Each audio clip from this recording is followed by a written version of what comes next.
go. There we go. I think that works. Okay, cool. I think that works. Sorry about that, guys. I was just saying that it's been so long since we last streamed. Sweet.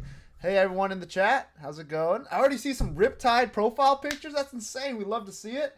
We're definitely gonna be talking about some Riptide today, but it's so nice to see you guys again.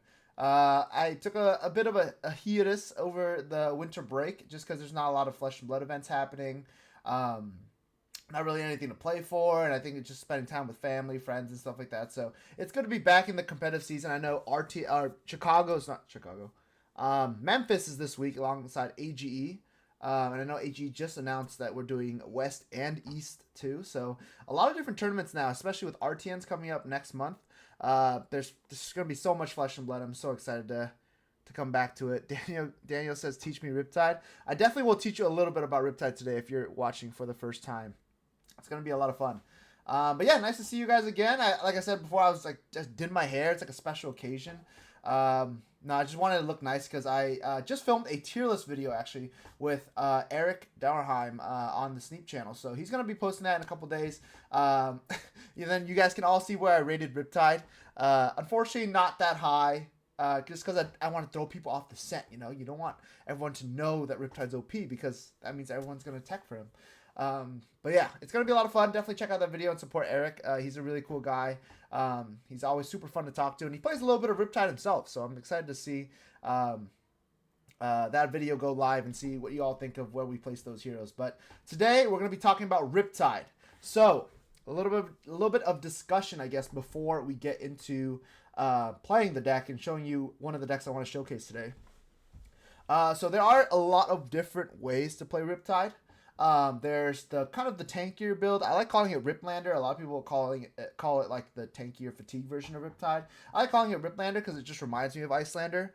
I played a lot of Icelander back then, and it just feels like kind of like a second coming of it, where you're playing an attack, an efficient way to attack on your turn, and then you trigger a bunch of traps on your opponent's turn, so it feels like you're doing, you know, the Waning Moon or the cantrip from Arsenal, with some debilitating effects like, you know, collapsing trap and whatnot to stop your opponent's turn. So it definitely reminds me a lot of Icelander, where you're playing typically one attack per turn and then trying to do trap damage. But that's not going to be the archetype we're talking about today, because I feel like I've played that deck so much, and it's not as fun to watch on stream. Today we're going to be playing aggro Riptide. So what aggro Riptide is, kind of reminds me of Briar. There's so many like different ways different heroes can kind of look. But aggro Riptide is kind of just using all these 0-cost, 1-cost arrows that are hyper efficient, that come in for 4, and then getting around the sort of loading with a bow with his hero ability. So you play like a buff into like loading into your arsenal with your hero ability. For people that don't know, actually we'll go right to the Fabric link so I can use the Riptide hero ability so you guys can see. So for the people that don't know, Riptide says whenever you play a card from your hand, you get to put a card face down to your arsenal. So this is kind of like reloading in a way. So you can definitely get around using your bow, or like the once per turn action of using your bow. And then the second part, obviously everyone knows, whenever a trap triggers, you do 1 damage to the attacking hero. So yeah, it's basically using that sort of buff, load, and kind of rinse and repeat with that first part of Riptide's hero ability, and trying to extract value from being able to play multiple arrows per turn. Because honestly, arrows, they're all really overrate. Like they have some pretty strong on hits, like Drill Shot, Searing Shot, Endless Arrow, Recursion, Infecting Shot, Remorseless. Like all these arrows have really powerful on hits, and usually like they're held back by the ability of just shooting 1 per turn, sometimes 2 on a power turn. But with Riptide, you can kind of get around that with like Bolton Shot, loading a buff, and then shooting Falcon Wing and stuff like that. So a lot of different ways to kind of use your entire hand and shoot multiple arrows with it. So without further ado, we'll get right into what I believe is going to be a super fun way to play aggro Riptide. So this is my public list that I use and change all the time. It's completely free. I don't hide it behind any sort of paywall or anything like that. It's just like a community deck list I built and I change from time to time, just because I think it's super fun to get people on Riptide. I think a lot of people playing Riptide is always fun, and I think the more people know about the hero, the better. The worse it is from, I guess, tournament results and people like not knowing about it. But I think just from a community standpoint, I think Riptide is just insanely fun to play, and I think he's a hero that everyone should try to explore.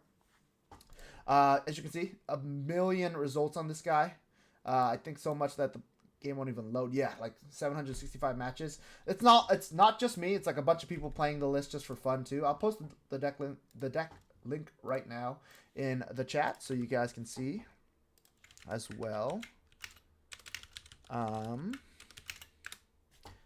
There we are. Sweet.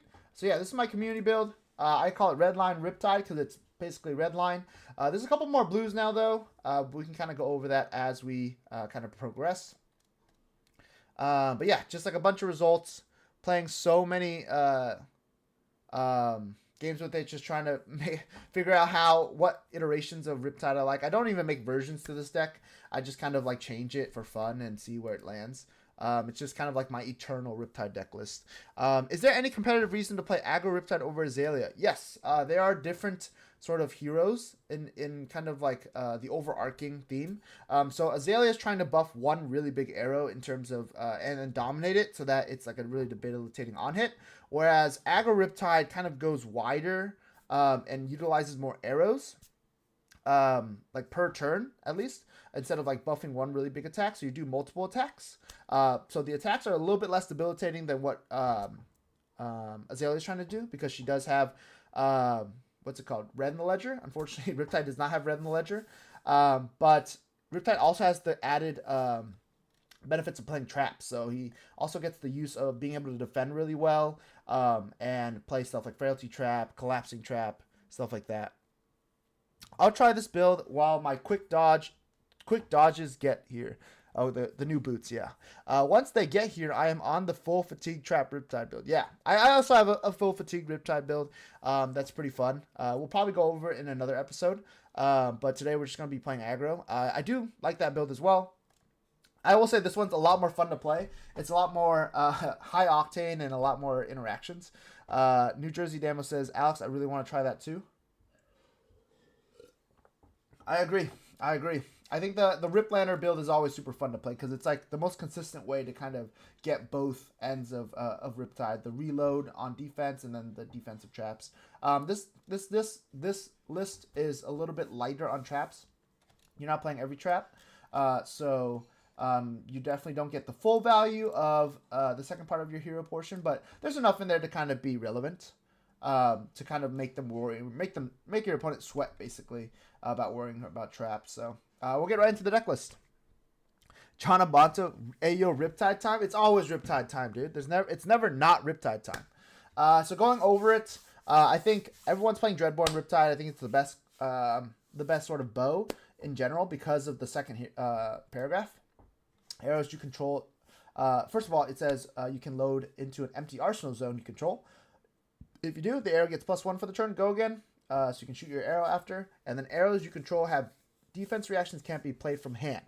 So this is really good because it strands defense reactions in their hand. And say you play like a battering bolt, it's really good because now they can't block with their defense reaction. And if they let any damage go through, the battering bolt will end up eating the defense reaction. So it can definitely be pretty good too. I think it's the best bow in Riptide. I don't think there is a better bow, unfortunately, at least like consistently. I think there's a couple build-around bows that you could play, like Death Dealer or Barbed Castaway, where you can play around with aim counters, or Sandscour Great Bow, I think, too. But I think Dreadboar is just consistent over the board, always going to be good no matter what. DJ, what's up? Nice to see you, man. Glad you took an interest in Flesh and Blood. Hopefully Riptide piques your interest a little bit. If I had a nickel for every time someone didn't understand all arrows ignored hand reacts, I would have many nickels. Yeah. I feel like I want to get a shirt that says Dreadboar second paragraph and just like wear it so that whenever someone plays a D-React to my Dreadboar from hand, I'm just like, read the shirt, man. It says Dreadboar second paragraph. They read it. They understand why this is good. So yeah, it's one of my favorite bows of all time. I think it's just super good and the best bow consistently in Riptide. In the aggro version, though, you do play Death Dealer just because it nets you that extra card, and that extra card could lead to more damage, whether it be a buff or a codex you could play after Go again. So you're often utilizing Death Dealer in the aggro version to get card advantage.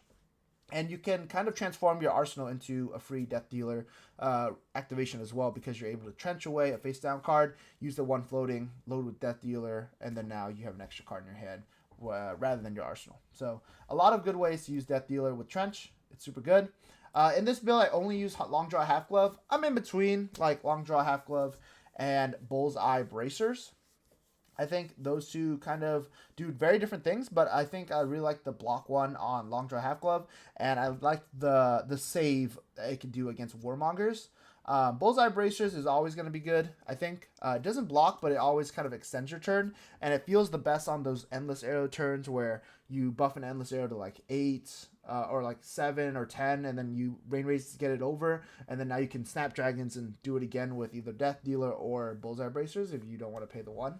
So I think that's when it's best, but I think Long Draw is just so good generically too. I like generically stuff being good just because I'd rather be able to kind of convert my hands when I get Warmongers or when my hand doesn't line up. The +4 really helps. Sharpshooter to close out aim arrows. Yes, if you're playing the aim build, you definitely want to run Sharpshooter because of the aim counter that you get. And I definitely see that. I'm not a fan of aim Riptide. I have only ever played this aggro version and the trap one, so I've never really been a fan of aim counter Riptide. But if I ever was to kind of try it out, I probably would start there with Sharpshooter at least. I was going to ask this because they're both good for their own reasons. Bullseye is good for Endless and Bolton Shots. Yes. Yeah, they are really big extenders for those 0-cost arrows, and they're really good when it lines up. But Long Draw just being generically good, I think, is good enough. Especially when you're kind of strapped with D-Reacts. It's kind of tough because you can't convert your full hand and they pass. You can use this to get +4 and sink 2 traps that you don't need. Aim counter Riptide is struggling right now with so many D-Reacts and Shelter exists. Yeah. That's why I like Dreadbore so much, because I feel like it's such a defense reaction heavy meta that aim counters kind of don't get the benefit they want to. The on-hits aren't particularly crazy either. So I think just extracting the value of Dreadbore second paragraph is pretty good. I like it a lot. Cool. Moving on to New Horizons. So New Horizons, one of my favorite aggro cards in Aggro Riptide because of the additional Arsenal Zone. So this is a pretty cool interactions with this. Obviously, the best one is Heatseeker. So Heatseeker is in the deck.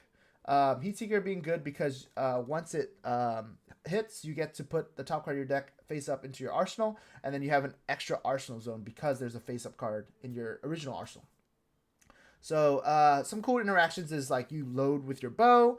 So you have a face-up arrow. You can draw a card with Death Dealer, or you can give it +1 with Dreadbore. And then now you have an extra Arsenal Zone. So like if you have a turn extender like Bolton Shot, you can load with your arrow, have an arrow face up, have an extra Arsenal Zone, and then you play a buff, reload with Riptide. So you reload into the Bolton Shot. So you do like 7 go again with an on-hit, and then you end with the arrow that you loaded earlier. So it's a kind of way to convert your hand and get card advantage as well. There's a lot of neat tricks that you could do to kind of get around, any debilitating effects. And the Arsenal Zone is actually really key sometimes too, because if it's face down, you can also still trench the face down card while you have a face up card in your arsenal, just because it acts as an additional Arsenal Zone. So trench really works really well with New Horizon too. So there's a lot of ways to kind of unbreak your hand if they don't attack you. If you have a trap face down, you can just trench it away and keep that arsenal open if you have like another arrow you want to end on. Very versatile card. Unfortunately, when you block with it, it does destroy all cards in your arsenal. So try not to do that if you have 2 cards in your arsenal ever. I would, unless it's like an emergency scenario and you need the block and you don't need the cards in arsenal. But yeah, pretty good. Perch Grapplers. I'm not running quick dodge flexors just because you have to pay 1. Perch Grapplers is automatically blocked to, and I have a cold foil, not a flex, by the way, not a flex. And I just want to get value out of my cold foil, and it's blocked too. Blocking is pretty good in Ranger. This is really good in combination with Long Draw Half Glove because it presents a 2 block and a 1 block, which is 3, and then you can give an arrow just to block CNC. So that's one of the main counters to this deck. When you have 2 arsenals, they CNC you. You can just go ahead and give Perch Grapplers, Long Draw Half Glove, and a 3 block, and it'll fully block the CNC. Talon, what's up, dude? Talon is, if you guys don't know, Talon is an infamous Riptide in the SoCal area. Arguably the most famous Riptide we have. He's been playing for a long time, playing Riptide for a long time, and you know, I always kind of peek at his deck list just to make sure I'm not missing anything. That's I'm not out of the loop on anything Riptide involved. Just he's a huge inspiration to me. So I'm glad you joined us, see, I even called him Riptide. I'm glad that you joined us, Talon. Thank you for stopping by. And then yeah, ending off, we just have Snapdragons, which is the super aggressive boot target for a lot of these arrows, where you can just give them a go again, like Endless Arrow to loop it, or Falcon, or Drill Shot, Heat Seeker, basically all the 1-cost, 0-cost arrows they work with that don't have innate go again. You could use this on that to kind of extend your turn even further. So pretty good. And then obviously Trench. I don't think you can play Trench. You can play Riptide without Trench. If you do, let me know, because I would love to not play Trench. But in the meantime, I think Trench is just the best way to play Riptide. It frees up the arsenal if it's a trap. It doesn't clunk your hand. And it's just good enough to kind of net you that one resource. I, for the longest time, want to play Tunic, but Trench is just so good in Riptide in terms of clunkering his hands. It's kind of a necessary evil. And I love the EA too. It looks so nice. I'm slowly awaiting Pirate Ranger. And as you guys know, or I'm sure you guys heard, the next set is called the Pirate Sea. The Phantom Sea or something like that. I think there's been some leaks or something. I'm not sure. But there was that one card in the Hunted called Nip at the Heels, where it shows up like a crab nipping at a pirate. Pirate Ranger could be on the menu, and if that's the case, I would love to use my Trench in a Pirate Ranger class. That would be sick. And then to end it, we got the Remembrance Quiver, just because the other quiver isn't so good, and it's a free equipment slot to get some arrows back, so why not? Cool. Going to the deck. So you definitely want to go very wide with this deck. Shelter is spoiler. True. Shelter is also another spoiler. Shelter from the Storm. It's kind of like just a bunch of pirates out there, so a lot of spoilers in this set for the pirate set. All right, so we got Bolton Shot, 9 of them, just going super wide. Not really anything special. This is one of your main turn extenders. You're just able to play a buff, load this guy, and then you shoot the Bolton Shot for 5, 6, or 7. And then on hit, you can reload again. So it allows you to reload another arrow and kind of keep going. But it's one of the more powerful cards. Like if you're able to play a buff, load Bolton Shot, shoot the Bolton Shot. Even if they block it, you can play another buff, reload again, and shoot another arrow. It's just one of the coolest play patterns. And you can arsenal this guy and then just draw a buff. And once you draw the buff, you're able to just clear your arsenal with a Bolton Shot go again. So pretty good stuff. I have a 1 of Death Touch. I think this card is lovely in Aggro Riptide. Kind of negates the fact that it only blocks for 2 by the fact that you can load it with several stuff like, several cards like E-Strike or Rabble or Pre-Med. All these different cards that allow you to load Death Touch. It's always super good.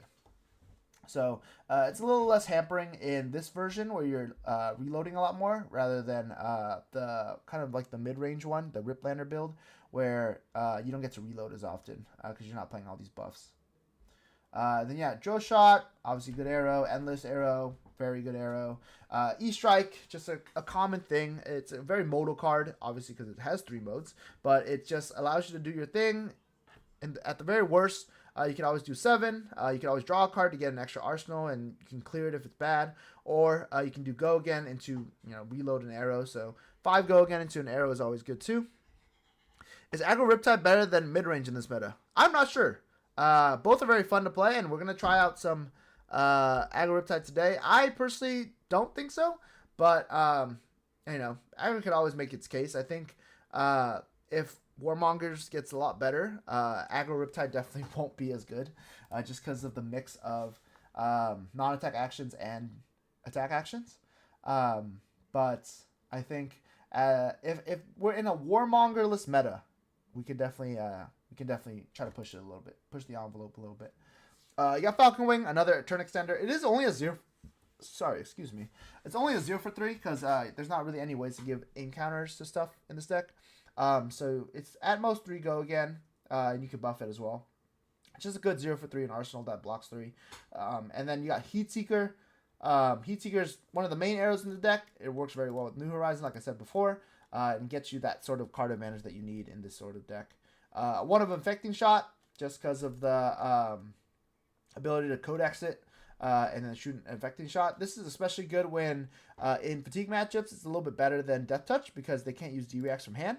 So if you Codex and you are thinking that they have a D-React in hand, you can use infecting shot rather than Death Touch because you kind of lock their hand up with that D-React in their hand that they can't use. And then you got both laces with blood root, not blood rot. I guess they put the one from the armory deck in. That's funny. And then lace with inertia. We don't have lace with frailty. I just don't like playing all these buffs that don't synergize well with arrows because I'm playing a lot of generic attacks. So I don't like overcompensating for. I would hate to draw like a hand that has a bunch of laces and then draw an E-strike that doesn't really work with it. So it's just kind of like fine-tuning the ratios that you like. I personally found that I don't like lace with frailty at least. And lace with blood rot and inertia are strong enough to kind of auto-include in the deck. Aggro is great if you play into a lot of Enigma and people who hate disruption like Aurora. Yeah, I mean, that's Riptide in a nutshell. He kind of disrupts you on both ends if you're aggro. So it's super good, and then you can go wide into Enigma, which is a little bit better than the Riplander build, just because you're able to present more damage to clear ward. You got Pre-Med, which is broken in any Ranger because of the extra card advantage. I have one of Rabble, so I personally don't like Rabble just because also, once again, not synergizing with all the buffs that buff arrows, so like Rain Razors, Laces. I have one of because sometimes you're able to have an extra card in hand and you have a face-up card. You can Codex to get Rabble to extend your turn so you can Rabble and then play the second card in your arsenal, just in case you need Codex as like a turn extender rather than a turn ender. Fatigue Riptide is clearing ward through traps. So that is true, but there are game plans that Enigma can kind of enact that kind of go around that, like 10k Reunion, swinging with Rage Spectre. You have to have like a Crucible trap to clear those. So it's not always the case that the Fatigue Riptide is always a good matchup in the Enigma.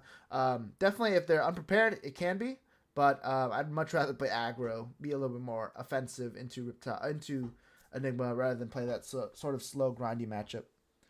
Restless is OP into trap pings. If they stack a good Restless, it's really, really hard. Yes. Yes, both Alex and Alec are both right. Also, Shelter kind of hurts the ping plan now. Yes, Shelter is really good because you can discard it and it'll stop the pings. It'll stop multiple pings too. So, pretty insane card against Riptide, which kind of sucks. That's one of the strengths of Dreadbore, being able to strand defense reactions in hand. And now with Shelter, you could just discard it and block the next couple of points of damage here. So that's definitely hurting aggro Riptide as well. In terms of going wide and then playing into Shelter like that.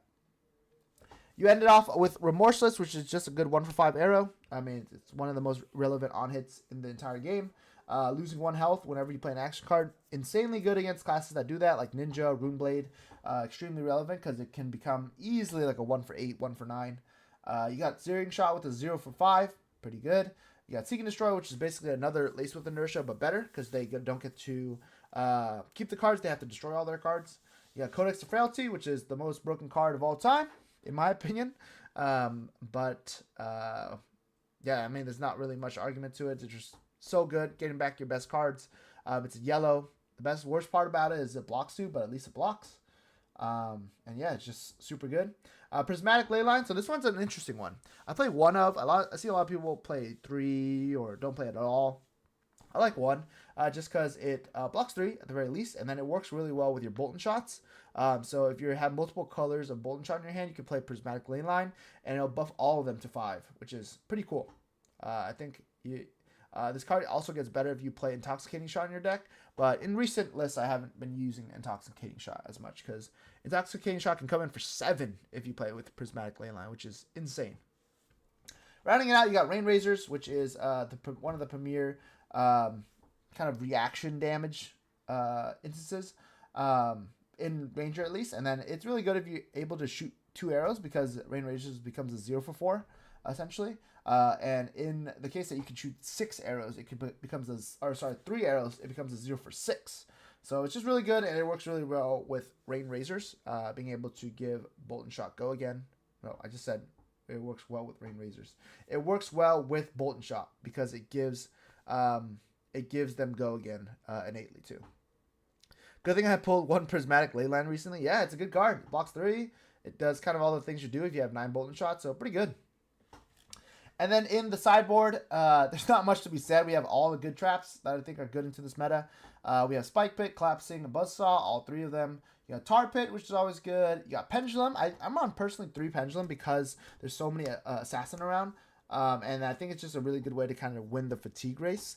In terms of just being able to defend, and then mill 2 cards, and then you're netting so much card advantage from that mill 2. That you're kind of working towards like an alternate win con of fatigue in the end. I got Boulder Trap 2 to deal with a bunch of armor in the game, and then Inertia Trap and Frailty Trap. The 2 red traps, I think Frailty is always good because Frailty is insane in this meta where a bunch of stuff is coming in for 1, especially weapons. And then Inertia Trap can catch them on an off-guard turn where they're looking to arsenal like a Sink Below or a Shelter from the Storm, and then you Inertia Trap them, and all of a sudden they can't keep that D-React in their hand. And then lastly, the last 2 for 6 arrow, or the last arrow we have is Battering Bolt. Super good into this meta. Everyone has reactions. Everyone has cards that don't block. Everyone has instances. The Misted Veil heroes plus the Hunted heroes, they all have a bunch of stuff, a bunch of cards that get hurt by Battering Bolt. So definitely an auto included in the deck. Just with Dreadboard, it's a 2 for 7 or a 3 for 7 with Dreadboard because it costs 3. But it gets that defense reaction hate with Dreadboard. It's really hard to block that sort of breakpoint that you get from getting it to 7. Yeah, I mean, I personally think Riptide's in a great spot right now, just because of him being great into all 3 of the Hunted heroes.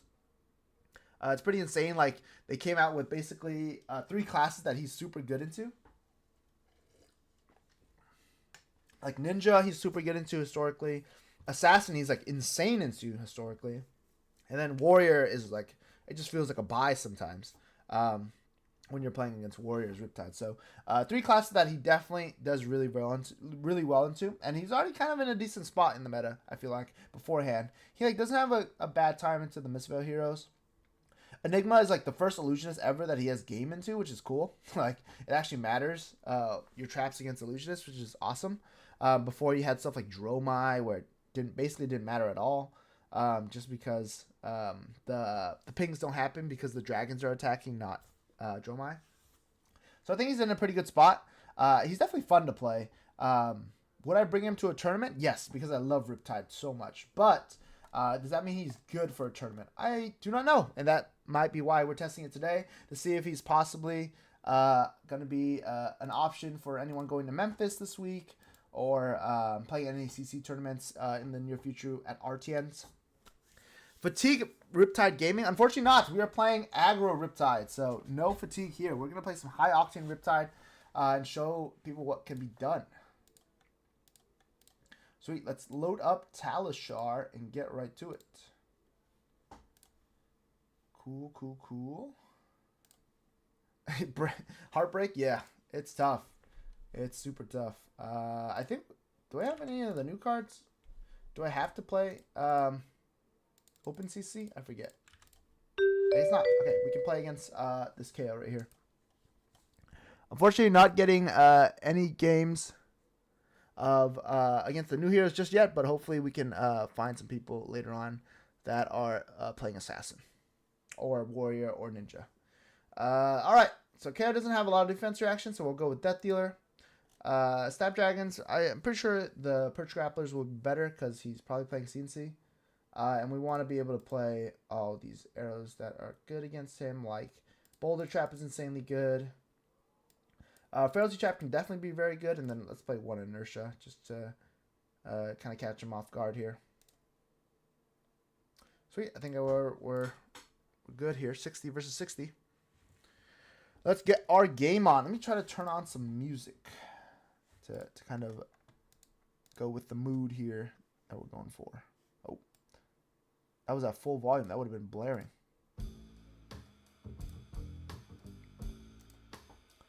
All right. Let's get right into it. He's going first, so he's going to discard a Mighty Windup. Kayo presented 72 cards. Oh, I didn't even notice that while I was changing my stuff. That's so funny. 72 cards is insane. He's definitely scared. Alright, so Do you usually run the grapplers even though it's cold foil? Yes, I love cold foils. They look so good, and they don't bend at all. I actually personally love the way Perch Grapplers looks. I love like any dark themed arts on cards with cold foil. Just looks super nice. So we're gonna get rid of Enlightened Strike here. Maybe he's attacking because he has cast bones. Or he just wants to get a card out of his hand.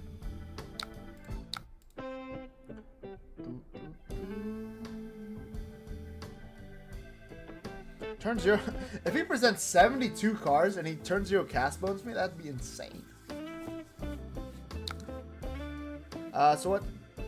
Even though it's cold, what's your reasoning for? Oh, so my reasoning here is the fact that Kayo does play CNC. So I like having the long draw and the perch just to be able to block with 1 card and 3 block from equipment to be able to full block CNC. Is my reasoning behind it. Just because the go again might not matter sometimes because of Scowling Fleshback. Okay. So there's a couple options here. We could keep the Boulder Trap because we know it's going to trigger next turn. Or we could use it to load with Endless Arrow too. Let's see. Music is a little loud. Let me turn it down. I think many CNCs are coming in for 7 though. Yeah, I mean, I think that's true too, but I'd rather, you know, have counterplay towards the CNC for 6s. Where's that music? Sorry about the music. Hopefully that's a little bit better. Sorry about that. Let me get back to where I was playing there. We'll go ahead and just play out this. I think we really value the Boulder Trap here. Just because the Boulder Trap innates so much value. Like, it lets me put a counter on Apex Bonebreaker, which lets him only block with it once, which is insane because he's only getting 1 value off that Creative Mind token. I mean, going back to what you said, Alex, I think you can make a case for either. I just personally like extra block. Sometimes against decks that particularly run CNC, just because I want to protect sometimes my double arsenal. So then would you really only run snaps into things like Kano and Viz? I would potentially be very comfortable running Perch Grapplers into basically anything where I don't want to block, or decks where they don't run CNC at all. Like, those are my 2 main factors about it. Like, if they run CNC, usually I like running Perch Grapplers to kind of counter it. And we get the Scowling Fleshback value right here anyway. Interesting. That is quite an interesting block. We end up with 3 cards in our hand because of the Ponder and everything involved. I'm kind of in the train of arsenaling Endless Arrow here, just because we want to be able to shoot next turn. Just in case he also CNCs us or plays Send Packing, we want to play around those. For 72 cards in the deck, he for sure is not using them. Yeah, he blocked everything that first turn, so it's pretty insane. What? Are you okay? I'm not sure about this play, guys. I'm not sure. I'm not gonna lie. I'm not sure about this play just because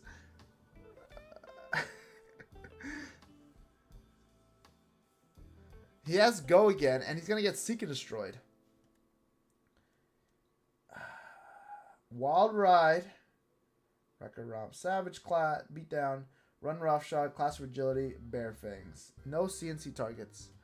They didn't read the card. I'm sure they did not. I'm not sure what just happened, to be honest with you. He just discarded a whole bunch of cards because of Seek and Destroy. Yeah, probably a new player, so yeah, it's all good. It is funny, though. If they are a new player... Yeah, they're probably gonna take it back. If they are a new player, that is funny because like it's just known that hey, it's Riptide. Let's just run all of our cards. He has agility. He doesn't have to roll. I mean, more power to you, I guess.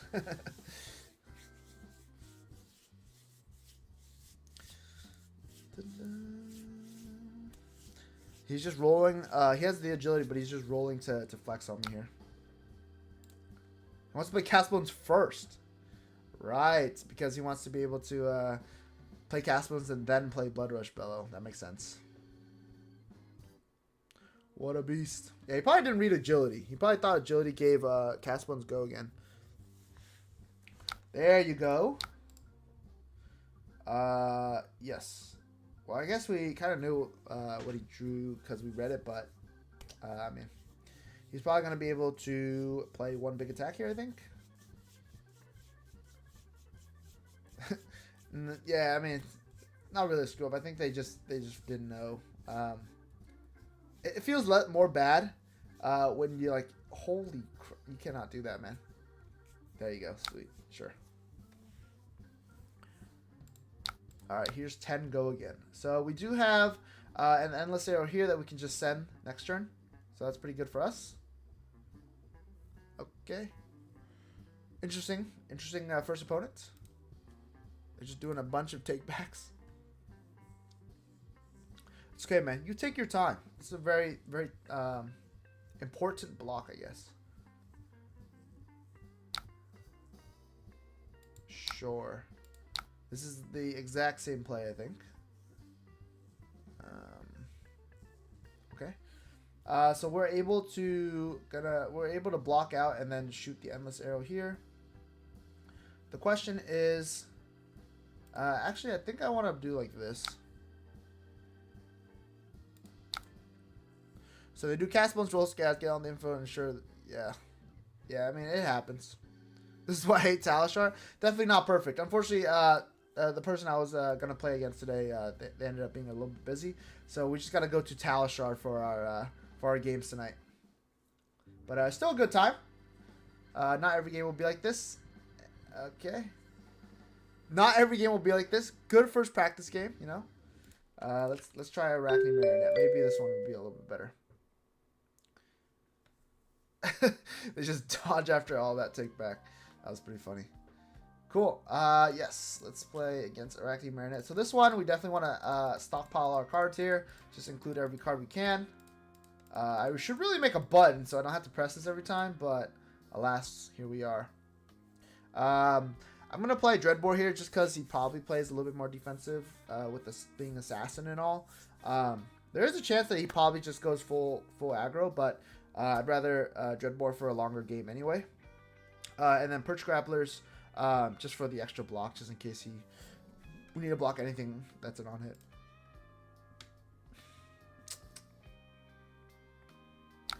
Yeah, the Talishar shenanigans is definitely entertaining for sure. Interesting. So he's swinging the Hunter's Clay for 2. We definitely don't want to get marked right away. So I'm going to go ahead and block with Inertia, because I think Inertia is a little weaker than Seek and Destroy. He Torrential Toxins and passes. Okay, cool. So we'll see what happens here. He gets to play Trapdoor. So this is pretty good because he's able to play a trap from his hand. Oh, sorry, from his Banish Zone. So it gets around Dreadbore. So super good. So we have one play here.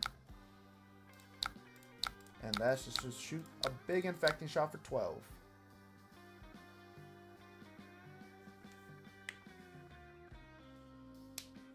Sweet. Looks like he's a little bit more aggressive too. He's playing Snapdragon Scalers, Flick Knives, being a little bit more aggressive with his game style. Tarantula Toxin. Whew.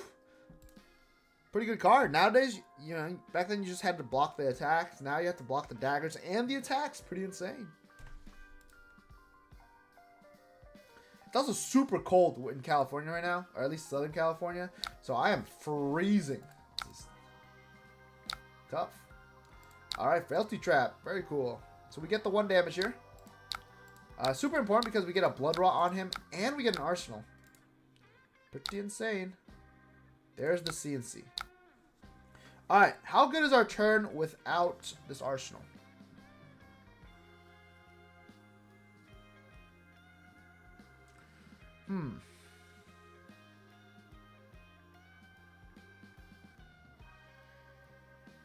It's not bad. It's not bad.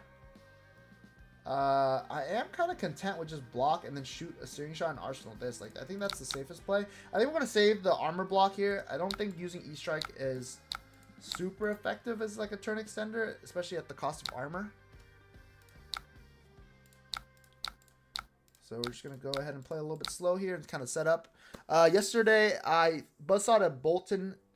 Buzzsaw trapped the Bolton that had 1 card in soul in response to his hero power. He sat there and clicked the undo button for like 10 minutes holding me hostage. I love Talishar. Yeah, he's Talishar can definitely get a little bit hostile sometimes. It's pretty funny. Most people I meet are super cool though. Like, we're always memeing in the chat. Cool. Hunter's Glaive. All right, so this is pretty good. We get to kind of double react against him. So I don't think Inertia is typically too good here. Just because he's probably going to try to convert his last card there. We'll give it to his Mask of Deceit. And then we'll go ahead and Tar Pit as well. Oh, this kind is called, DJ, if you've never seen it, it's called Talishar. So Talishar is really good. It's kind of like an online client just to essentially play any form of Flesh and Blood. Sorry, I was thinking about this turn a little bit. So I'm already marked. So this can unmark me. But then it remarks me. Pog. Oh, I forgot he draws a card. Maybe I should have done that. I forgot about Saber with Bloodshed. Okay, so he's not Marionette, so he can't. He has to have a buff in his hand. So I think we're going to block with Long Draw and then Inertia Trap him. And then we're going to actually reload with Searing Shot, I think. Just because if he ends up buffing this, we can go ahead and just discard the Lace with Inertia. Yes. Or sorry, banish the Lace with Inertia and still shoot our Searing Shot. Oh, never mind. We had Tar Pit Trap. I totally forgot. Still worth it though, I think, to play that Inertia Trap though. Just in case he doesn't have the react, we're able to kind of strand him with the card there.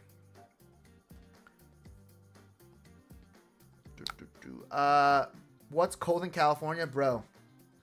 It is literally so cold right now. It's insane. It is not fun.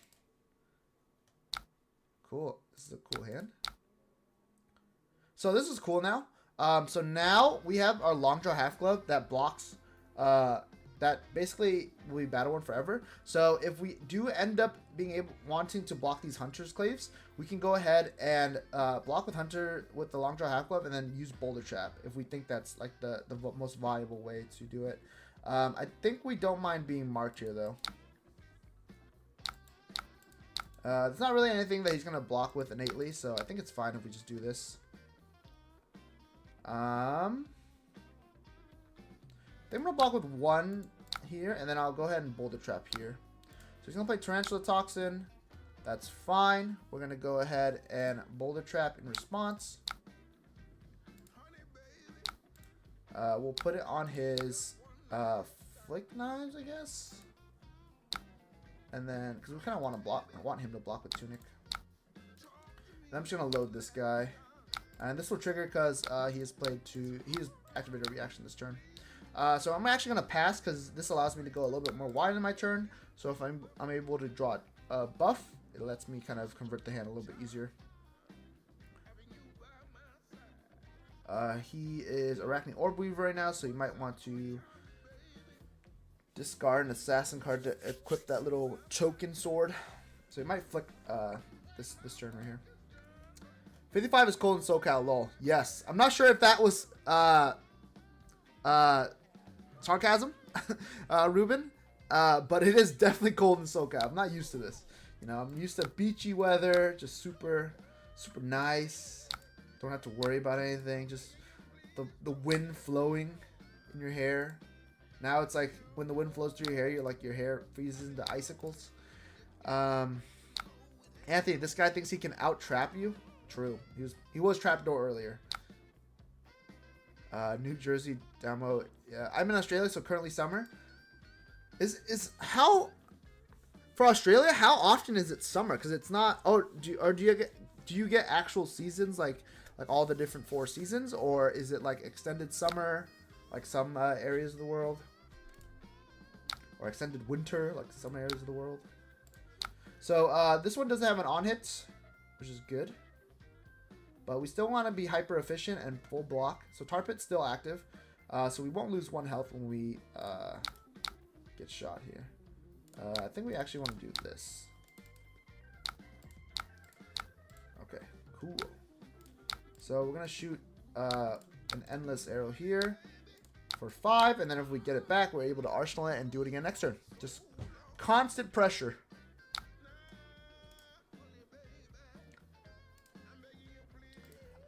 Ruben says, yes and no. I'm from SoCal and currently in the Midwest. It was like -5 last week. Jeez. Bro, -5?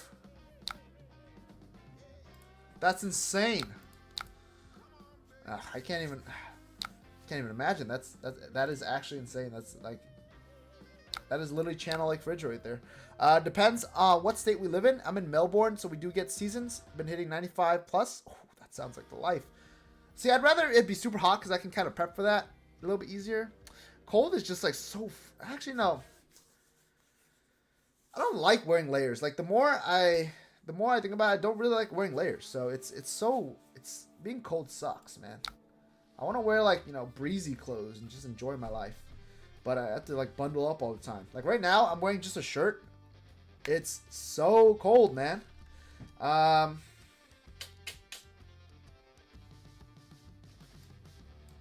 guess we're blocking with Bolton Shot and Frailty Trap. Getting our value in.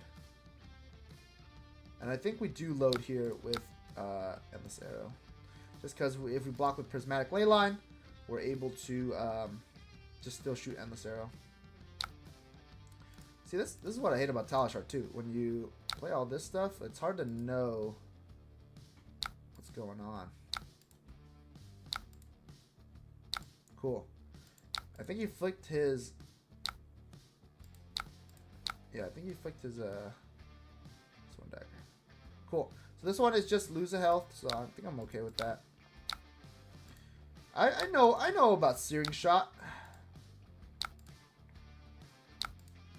The go again doesn't resolve, so that's good for us.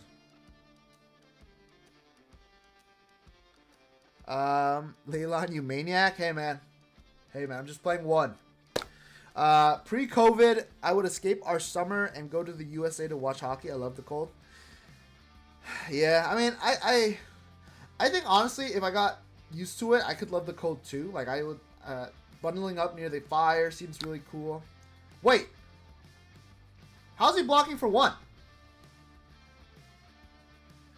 Oh, it's because it blocks 2. Wait, that thing blocks 2?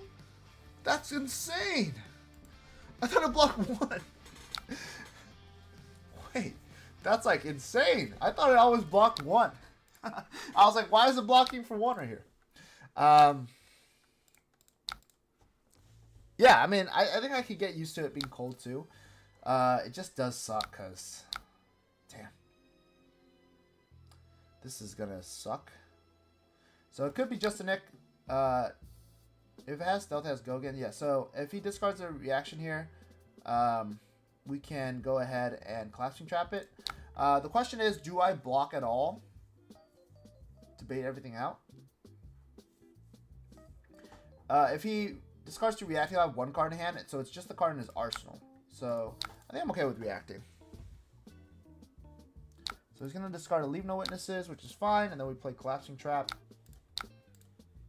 to bait out his last card. And it was Codex. Really good. Him losing a Codex is always good. Oof. I think we want to block that one, to be honest with you.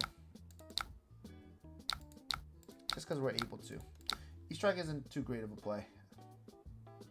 Yes! And then we draw the best hand possible. We draw 3 buffs and Rain Razors. When this hits a hero, target dagger deals 1 damage if it hit. Man, what a time to be alive, huh, guys? We love aggro Riptide. Oh, man. Alright, we'll do this. Let's see. I like when it's cold because of snow sports, but I like the heat. Stop, bro. That's mean. I'll take this one. But I like Snow Sports. I like the Heat because I can do stuff. Yeah, it's give and take, both of them, to be honest. I personally just really like the hot weather, or like medium. Okay. Block this one. Take up the mantle. So it could be bots. No, it's Mark of the Black Widow. Right. So we're going to react here. Unfortunately, our hand isn't too great. So we're just going to play it out. Oof. Pretty big tempo loss, unfortunately. But we'll try to come back. I wish Talishar had a better indicator that Flick Knives has maintained the magical momentum hits. Yeah, Talishar is definitely not perfect, but they do good work, man. I definitely appreciate them. Oh, and then he gets hit with the assassin hand. Double Mark the Prey pitching. Sick, bro. Sick. Alright, here is what I think actually Inertia Trap is pretty goated.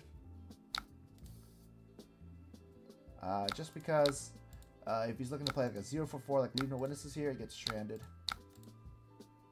Pog. Yes, Kiss of Death. Very cool. I'll block with just Battering Bolt here, I think. Tarantula Toxin. That's pretty good. I think I'm still going to Boulder Trap here just to save some health.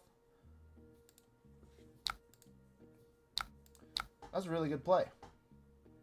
We'll put on the Tunic. So now he has no more blocking equipment. And then we'll go ahead and Arsenal this guy. Sweets. He was able to convert that, so that kind of sucked. But we'll roll with the punches here. Roll with the punches. Is it okay for me to be marked? I think so. He doesn't have a blue in his hand because he would have just played up 6 and run there. So I think we're okay with this hitting. I can't really convert my hand that well, though. What I want to do is I want to play Heatseeker, let it hit, and then Arsenal Falcon Wing, so we have a 6-card hand. That's like my dream scenario here. But maybe doing the Falcon Wing play is a little bit greedy. We're going to let it hit. I know the top left shows, but it's not as clear as it always did. Yeah, true. Orb Winner Spinneret. Nice. So we get to Buzzsaw this next one. Ooh, very nice. So we get to Buzzsaw this. So this is when Buzzsaw is super good, because now it goes back down to 1. The bad part is we don't get to use all of our cards, which sucks. But there is a saving grace.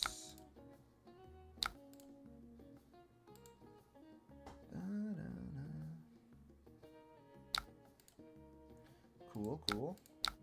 So he gets to turn into a random hero here, and it's Tarantula. Cool. So we will go ahead and shoot our Heatseeker. If it hits, we get to get an extra arsenal, and then we can also Quiver of Abyssal Depths, so it's pretty good. Traverse the Spider-Verse. That's a pretty good name for it. LSS just giving away fridges. True, everyone blocks so well now. Like, even Ranger blocks fucking, like, 2, 5? It's insane. Heatseeker hits. We'll go ahead and shuffle our deck a little bit. We'll bring back a Tough Choices Searing Shot, Endless Arrow, and probably 1 Bolton Shot's fine. This way we get Endless Arrow. We got the Endless Arrow. Pog. It's a pretty good hand. I didn't hear your reasoning on Death Touch. I just like it as a one-of in Codex. Yeah, just for Codex. And you're able to load it pretty easily too, sometimes. So we want to be able. So we don't want to block this because we want the mark off. But if we don't stop this, we lose 1 health. So it's a 2 damage trade. He can also react too. So I think it's more worth it to block than it is to not. Pretty tough call, to be honest. I think we're okay with blocking. Like, it's not too bad of a loss. Just to force out the react now, if he has it. So he's going for this play. This is a remark one, so it's pretty good for him. The best play is this. So I'm just going to block with Battering Bolt here.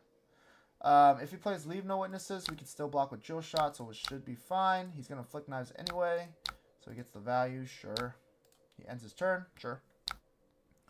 So we'll go ahead and do this.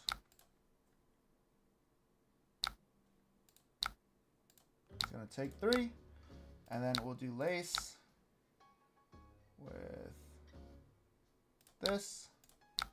And I think it's actually better if we shoot Endless Arrow here, because getting Endless Arrow back, Drill Shot doesn't really have an on-hit right now, so because there's no equipment left to -1. So if this hits, we'll probably most likely trench Drill Shot away. He has it. Okay, cool. So we get a Sync Blow out of him, and we keep this guy. Pretty good. Pretty interesting hand here.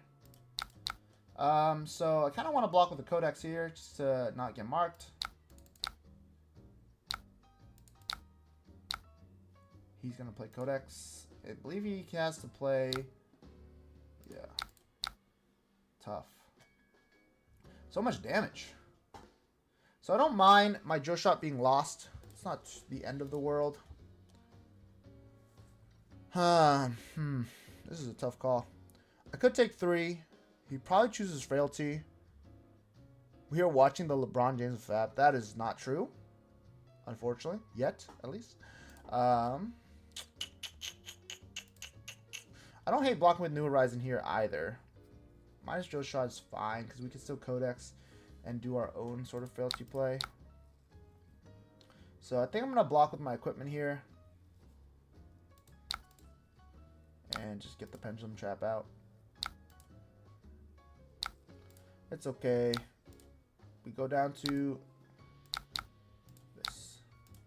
So the question is, do we want to play Death Touch, or do we want to play an arrow, like a Searing Shot for 6? We probably want to play the Death Touch. So we do this. And we'll go ahead and do the Death Touch here for 5.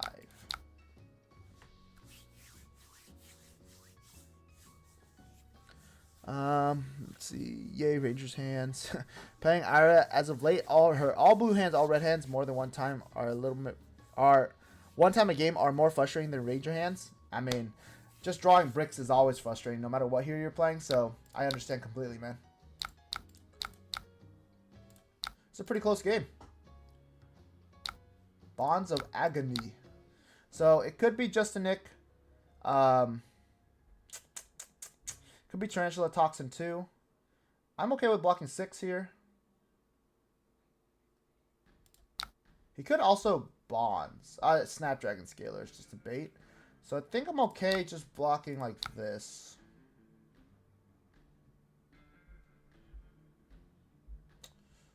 Could have 3 reacts and pump it all the way, though. It's going to be annoying. Yeah, let's just block 6 to be safe.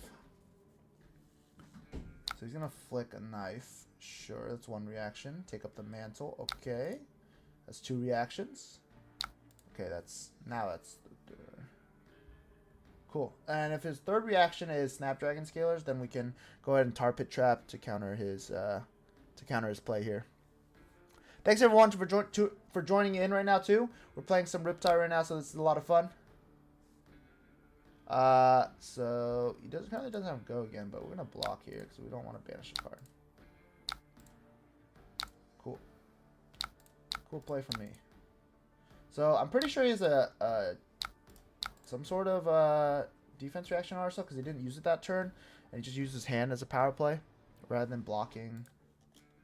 Rather than using his arsenal there. So maybe he has a defense reaction here. If Anthony has 1,000,000 fans, then I am one of them. If Anthony has only 1 fan, that is me. If Anthony has no fans, then that means I am no longer on Earth. Thank you, man. That is the kindest words. I would never wish for you to never be on Earth again, but I appreciate that. Okay, this talent chart is really helpful with testing my deck, but I keep turn 1 doing 15 with Random Ledger, and they keep forfeiting. If you're practicing Azalea, that can definitely be the effect that you're giving people, yes.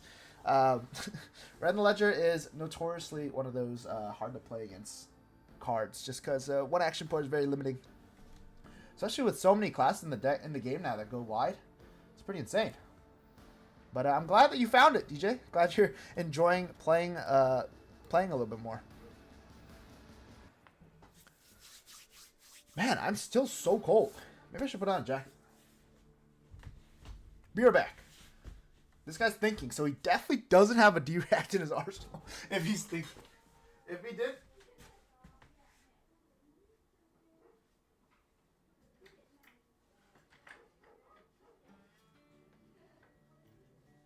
Alright, guys. I'm getting a non-AGE branded sweater. Or jacket on. Type, I don't know if Justin's in the chat right now, but if you know Justin, the owner, our team manager, leader, whatever you may call him, he has many roles here. Tell him to get me a jacket, bro. Tell him to get me like an AGE jacket. Just next time you see him in person or something, hey, I remember watching Anthony's stream, and he's cold all the time, and he needs a jacket. I'm always here. Oh, what's up, Justin? How's it going, dude? Alright, he probably has a D-React in hand. I'm working on getting you a no-zip hoodie. Oh, that's the dream. A pullover, man. Alright. What is his turn? Up 6 and run. Okay, so he does have the blue. Cool. So this is 5.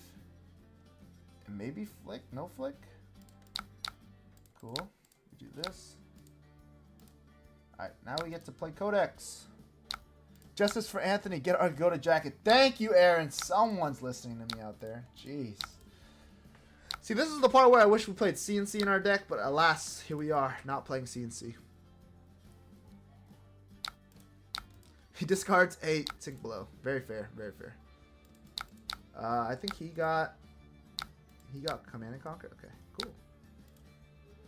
Oof. See, I love Riptide. And why do you ask me if I love Riptide? Because of hands like this, my friend. Where you play Codex, you have all the tempo in the world. You're freezing in California because it's cold in California for some reason. And you have the insane tempo, and they just get CNC for 5. And you're like, that's pretty good. You can block with 2 cards, send something back, and then you draw Pendulum Trap for your arsenal. You draw 3 traps in your hand, and then you draw Premeditate. Oh, I freaking love Riptide, man.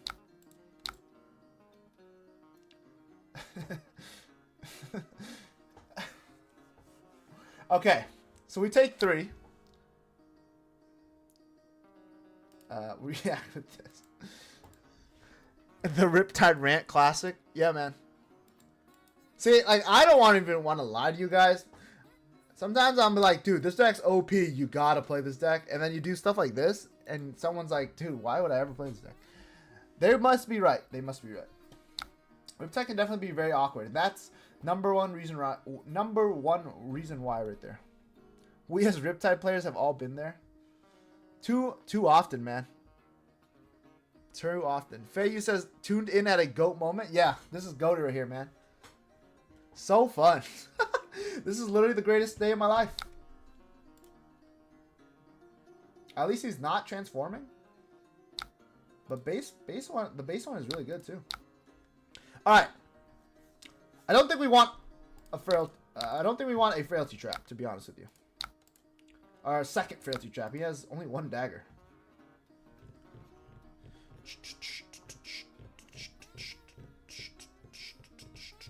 So what I'm hoping here is he plays a 0 for 3 instead of swinging the dagger first.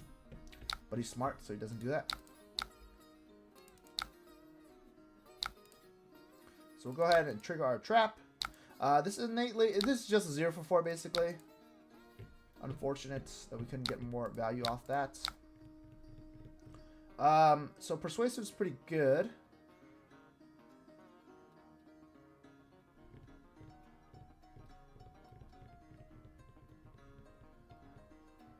So we're gonna go ahead and block 3, I think, and see where we're at after this.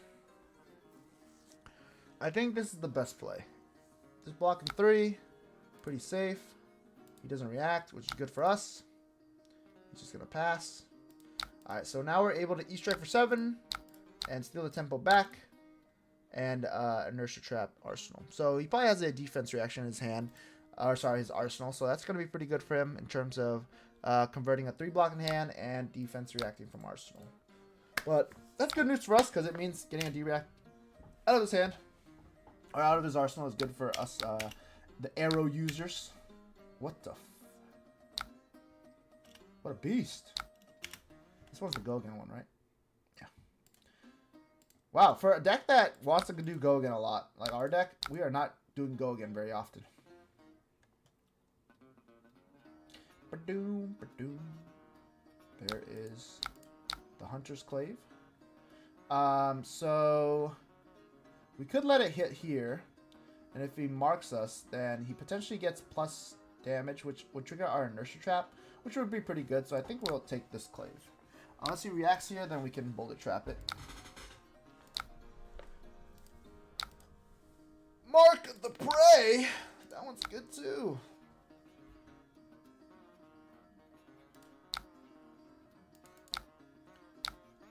So we're going to inertia here.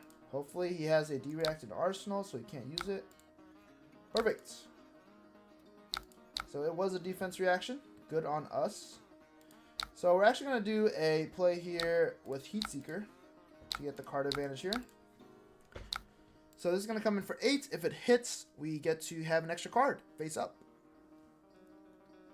Yeah, guys, since I know Justin's here in the chat, just spam the chat adding Justin. Just like, at Justin, give Anthony a jacket. It's cold as hell. All right, we get good damage. Oh, we got a rabble. That's Value Town, baby. He plays with the blue. Hunter's Clave. So we're already marked. We're already marked.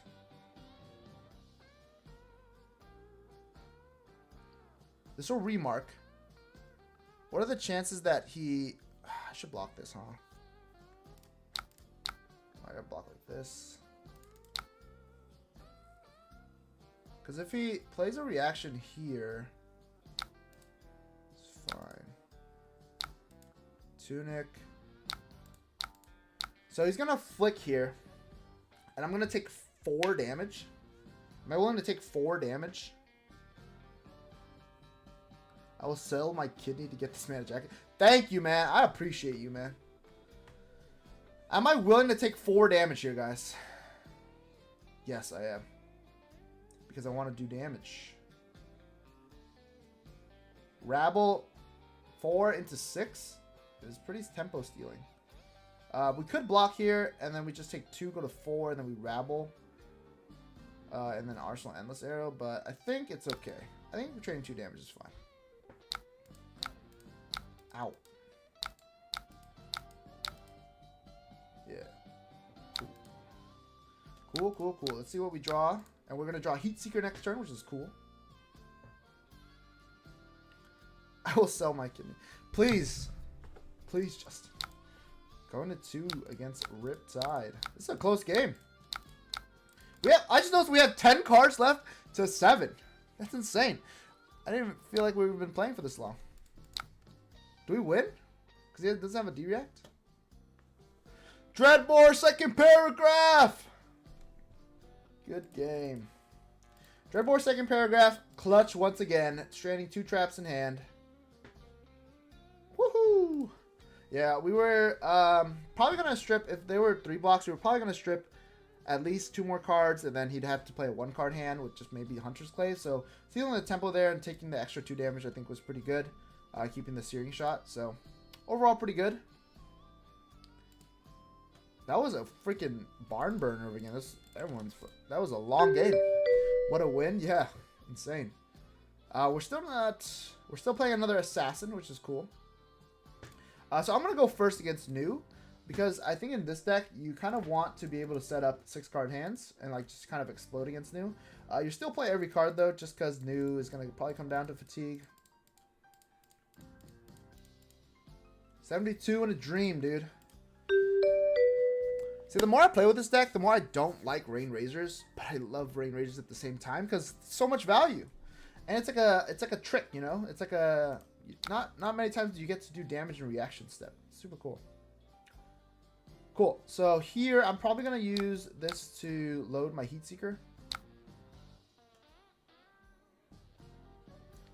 And then Arsenal, probably going to be Bolt and Shot. So I can extend my turn next turn. And we'll keep Buzzsaw Trap just in case. Thank you. Oh, it's CYB new. This is going to be super fun. Thank you, Anthony, for the stream. Justin put Anthony's jacket on my tab. You heard him, Justin. You freaking heard him.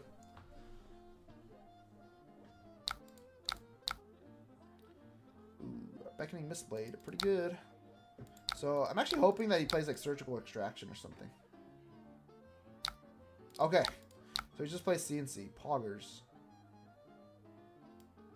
Super Poggers. So we'll go ahead and do that.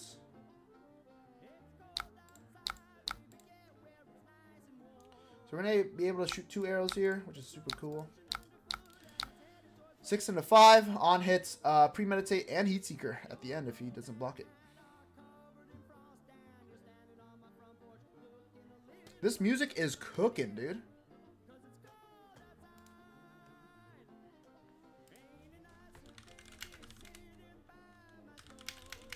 Dude, Justin, I'm just saying, man. I'm in some Discords, and the consensus is I need a jacket, bro.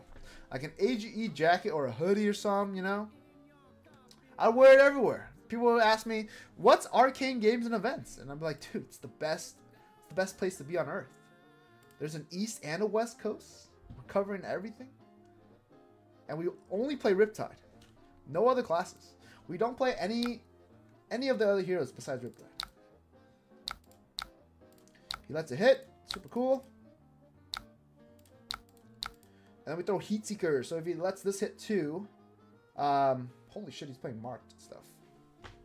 He lets us hit 2. We also get another card. Thank you. Okay, that was another message. But thank you, Aaron. I read your message as another message, but still thank you.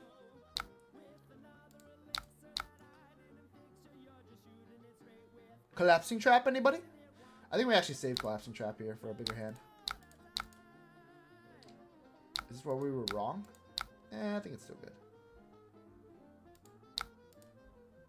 Okay, we're just taking one. I'm now marked. I mean, I guess Collapsing Trap there would have been... He wouldn't have been able to CNC me, but it's tough to know, honestly. What we could do is we could block with armor if we really want to shoot Bolt and Shot, but I think it's... Our turn isn't that great, so I think we're just going to go ahead and pass. And since it's going to be a bigger turn here, we definitely want to keep Inertia Trap and just play a little bit more defensive. And we're going to sink away a Premeditate here. Kind of filter our hand a little bit.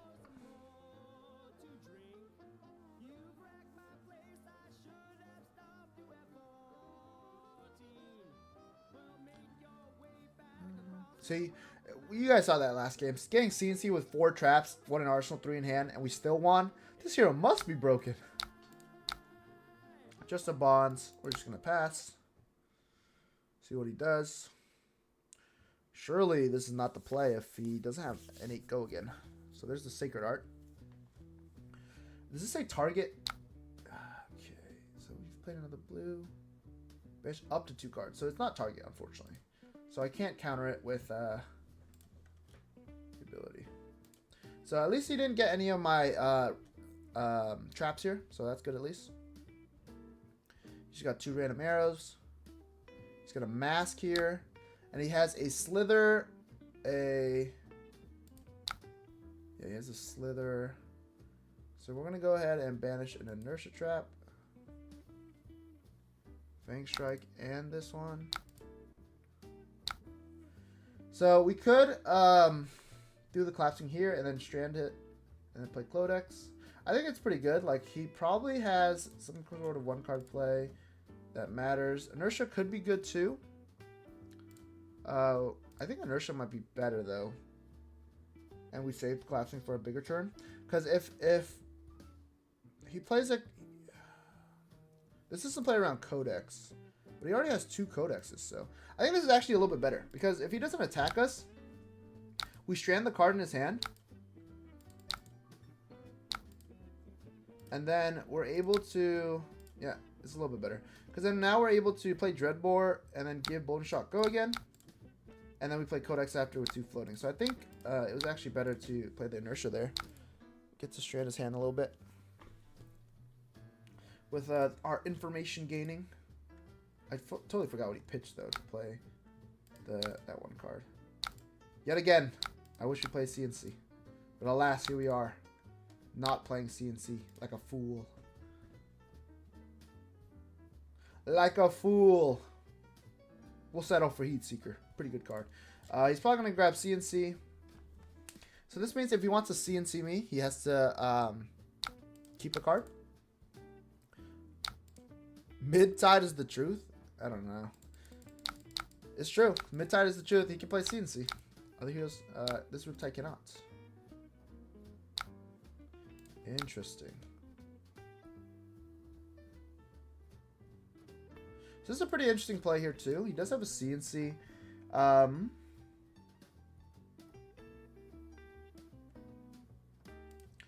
think I'm okay with just hella loading an infecting shot here. I don't really want a Codex because I feel like there's not really a reason to, because he has CNC in his arsenal. So this is just a good old 12. And we'll Arsenal Searing Shot. Like, we could do something funny, like play buff, load Searing Shot, or like use a resource to load an arrow face up, and then use Codex as like a turn extender with Bolden Shot. But I don't think that's worth it at the moment. So he's definitely going to do CNC. But if he CNCs us, that means he's going to be taking the Blood Rot Pox. Alright. So, we could take this. Man, I never draw. Okay.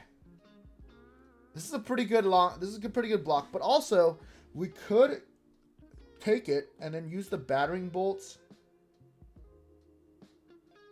Ooh, but then we wouldn't get to Arsenal for sure, right? Yeah. We wouldn't get to Arsenal for sure. That's the tough part, I think. Probably was worth it. Probably is worth it. I'm not sure. That one's definitely a hard call. I'd say because we kind of IP ourselves here with Premeditate, it's maybe not worth it to do this. But I think shooting Battering Bolt for 10 probably is worth it, actually, because he can't play D-Reacts from hand, so he has to give me all 4 cards to be able to convert. Or not have to discard. Tough to call. Double Pendulum's pretty good. Okay, so we're gonna go ahead and block with Endless, and then do Tar Pit here. We want to clear our arsenal because we want to be able to shoot Remorseless. Dun. This is so fun, man. This is just riveting gameplay against New, you know. We're just sitting here, blocking, shooting arrows. I'm slouching in my chair. I'm hanging out. This is cool. This is the life. Please react so I can mill you. This is basically double trouble, I just realized. Okay. So bonds. This could get pretty bad. So what I think we're going to do is we're going to block with these two. And then if he ends up going crazy, we can just use Quiver to get these away. Siren's Call. That's okay for me, because I don't run blues. Lamau. Waste of a Siren's Call. He doesn't have Go Again, so I think I'm okay with just Pendulum Trapping here. Actually, I'm not okay with that. I'm going to take it. I'm going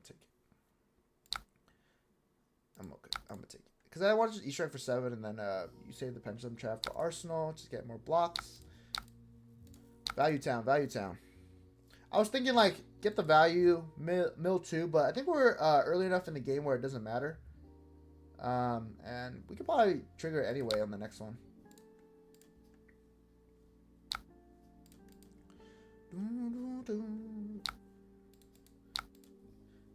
He's so happy. He's unleashed. He can play his D-Reacts. I didn't play an arrow. Passes. Okay. Okay. He would like to not pass with 3 cards.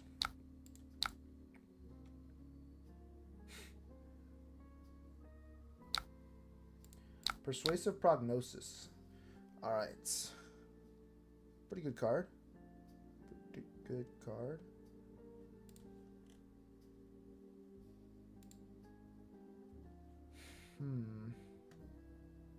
I think no matter what red he takes, though, it doesn't really matter. We already have a Joe shot, and we don't. I'd rather keep Endless, I think. Alright, there's Take Up the Mantle. This card's so insane.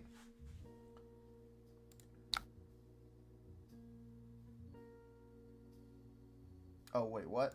Sorry. I wasn't paying attention. I thought he wanted to do something else. So we're going to react. My fault. My fault, King. My fault. I thought you were going to do something else.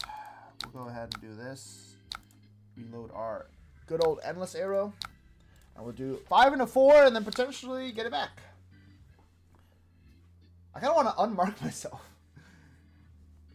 But the traps have been lining up really well, so I don't feel the need to unmark myself just yet. He is playing CYB new, so he's only played 1 so far, so he hasn't gotten the full extent of his healing yet. I think they're coming in a little bit late. There's the Shelter from the Storm. Nice. Good hand. This is 1 go again. I think I'm okay with taking 1 because I'll be unmarked.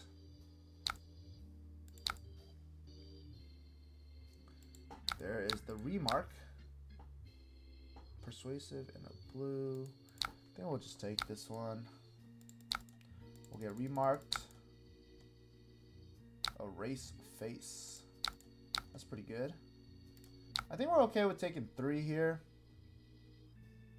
And unmarking ourselves. And then just shooting the Remorseless with our bow. This loses all ranger types, but it does not matter.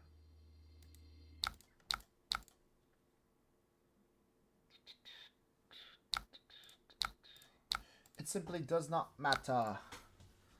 6, and then we get to Arsenal Bolden Shot, which is super good. And blocking with a CNC is really good for us. Bro, why do I never draw a trap with this? Or like a... Why do I never draw like a buff with this?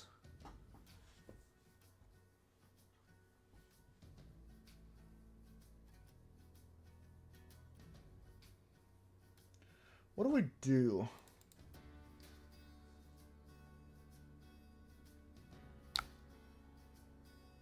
Okay. So I think I'm okay with keeping Frail Tar Pit. I think it's the best one. This is really bad card economy. But we just block.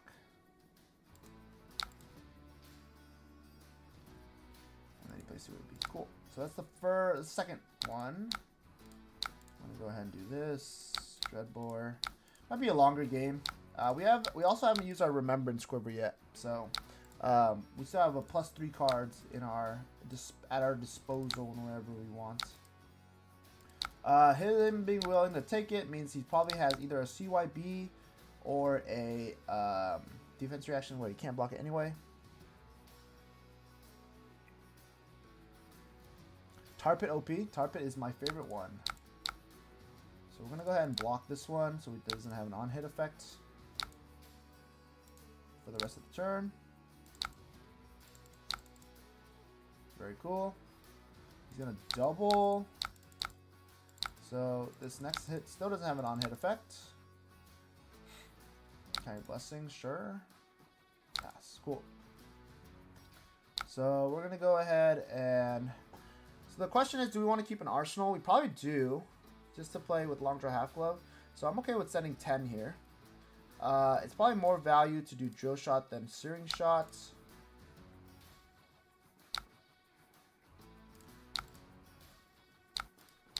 And the fact that we just keep a card makes them think about like traps and stuff like that too.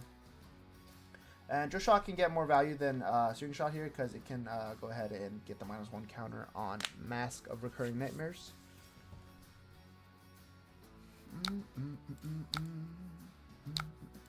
Alright, so we hit with everything. Pretty good damage from us. He probably has a CYB. I think in this build, Mask is much more important than Tunic, actually. So maybe we just get the Tunic out of the way. So that way, if he ever needs to block with equipment, he has to commit his main fatigue piece.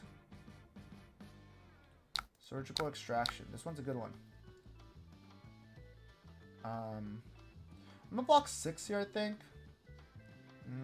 Maybe I block 6, yeah, like this. And then if he ends up doing surgical, then we can go ahead and respond. Cool. Tiny Blessing. Cool. There's nothing crazy. So this will be the turn where we play Rabble into Searing Shot.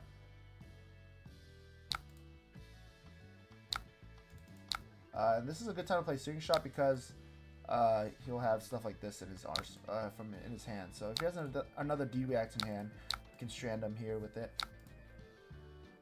Unfortunate that we let him out of scot-free there. Okay, so we break the chain. Is it better to keep the Bolt and Shot here or to use my bow? I think right now, we're going to keep the tempo and use the Bolt and Shot in Arsenal, actually. Where I'm not too worried about fatigue just yet, and he is getting pretty low, too. So having an arrow is pretty good. Cool. So this straight up just doesn't matter.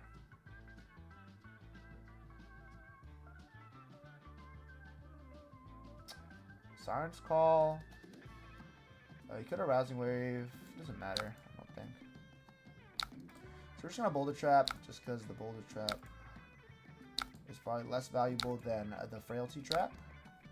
So it pays off that we kept the arrow, just because if we drew this hand without an arrow, we wouldn't be able to attack at all. So shooting Bolt and Shot for 8 here with Go again. On hit reload. So he's probably inclined to block 8. Yep. Martial Frailty. Clave. I'm gonna go ahead and Frailty Trap.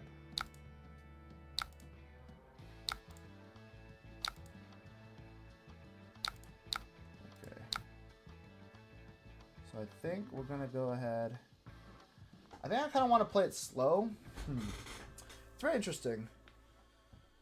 Because I think the time for Spike Pit right now is probably better than ever.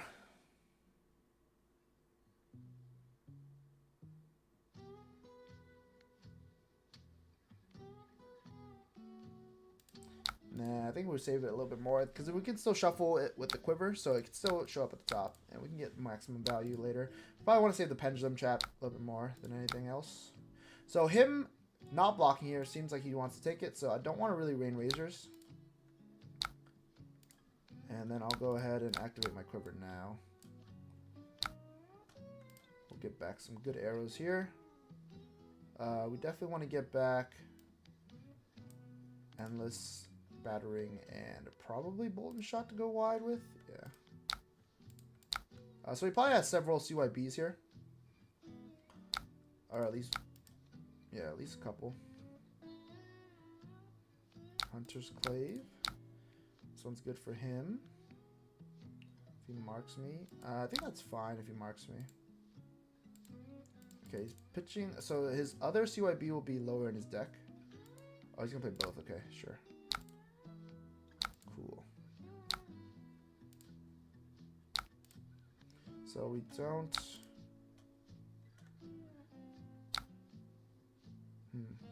The question is, how do we play this hand now? We probably...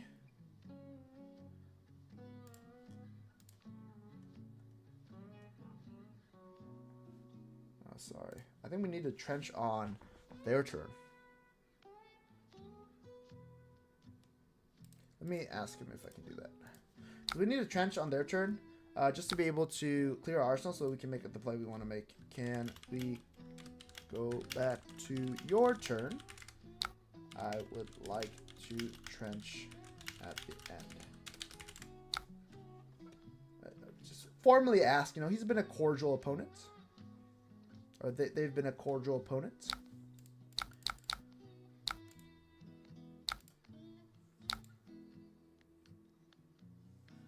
So that's all the healing left in their deck.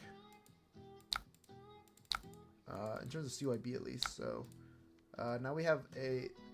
Oh my god, I forgot to fucking do it again. I'm sorry, I'm sorry. Okay, let's just trench now so that we don't forget. I was just thinking about like, can I beat this fatigue? And then I totally forgot to do the play I asked them that if I could do. So unfortunately this isn't an arrow, but it's still pretty good. So I'm gonna go with this play. Potentially the resource to low bone shot. I mean, I could, but I think this is a little bit of a better play than doing that. Because then we get to do this, and then we also get to death touch him at the end. And we get to save Codex for later too. Like, this is still a passable hand. And I'm almost certain we choose Frailty here.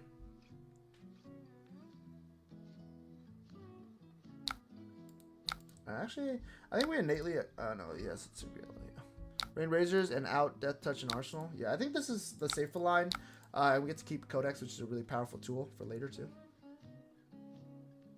Ooh, double Transcend. That's pretty good. So if we mask here, we get to Pendulum Trap, which is good for us. And we'll banish a Bolton Shot and then Arsenal Collapsing. So he's going to mask. It's okay with us. We're going to banish this guy. And then Pendulum Trap.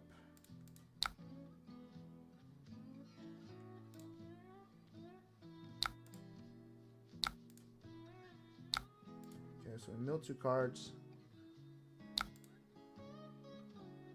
Did we mill 2 cards? We did mill 2 cards. We milled 2 chi. Okay. So I want to keep the Bolton Shot on my deck because I think it's more value if I keep it rather be a 0 for 4. I'd rather keep it.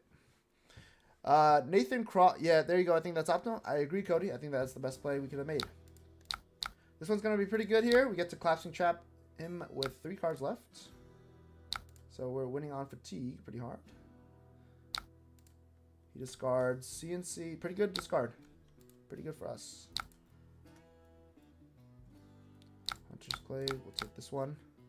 Riptide, let's go. What's up, Nathan? How's it going, man? Thanks for coming in. I heard that the card guys had a stream today too, right? I wasn't able to tune in because I was filming some stuff earlier and streaming now. But I heard you guys had a stream. Okay, so it's actually, I think, better to do this way because we want the on hit on our Endless Arrow just because the recursion, and it'll be a little bit of a higher target. Sorry, phone just keeps forcing a 10-second delay. I'm so sorry, Cody, that's happening to you. Hopefully, you can turn it around. Okay, so this one's gonna be better. He can't react from hand, so this will be 7. If it hits, I get my Endless back.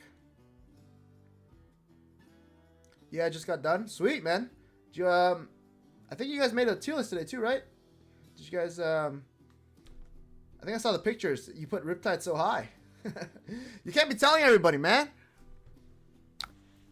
That's the point of Riptide. He's supposed to be bad. If he's bad, no one will know. That's why you had to throw him a little bone and put him in like C tier or something.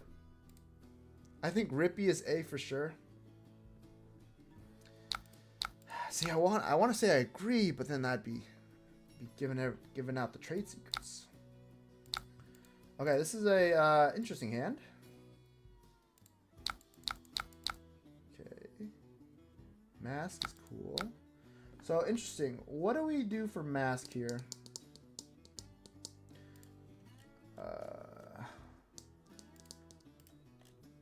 Surely it's this one. Interesting. Okay. So he's gonna. So we know he has Codex. This is gonna suck.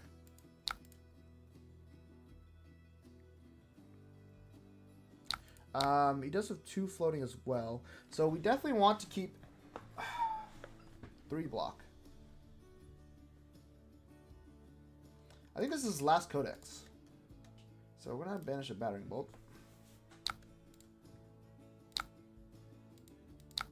Cool. And then he's got a codex, yeah. He has one floating, so he's definitely going to grab CNC. I think we're going to reload our endless arrow. So we're going to discard a...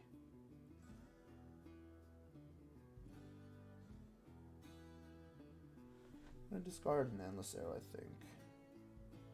Actually, it doesn't matter, I don't think.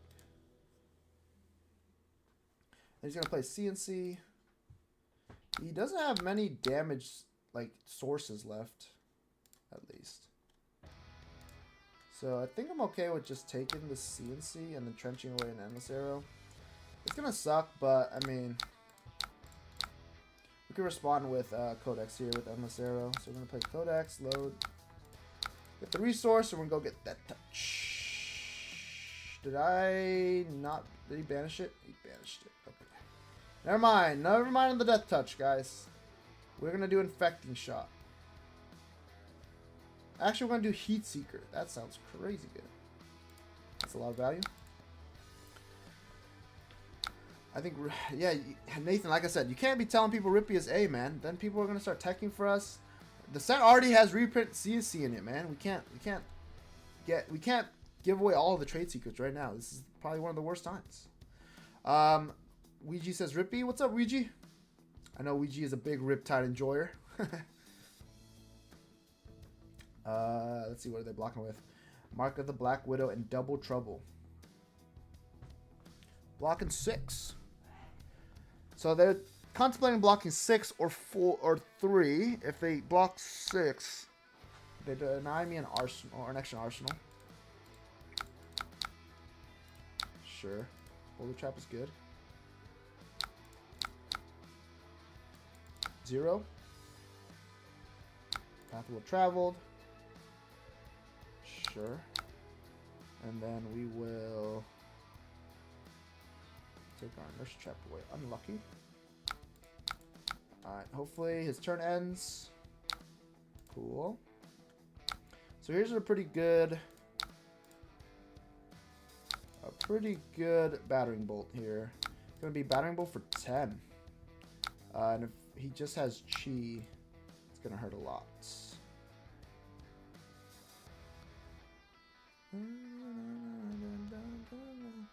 Let it resolve. Thank you.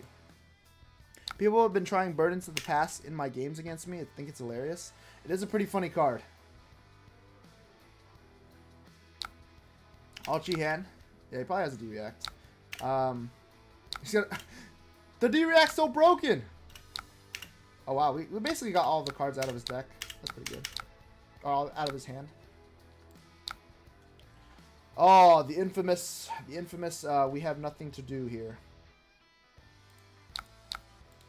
So I think he has a bunch of chi. So what I'm going to go ahead and do is load the pre-med. Damn it. Now I don't even want to use the pre-med because I can't get into my arsenal.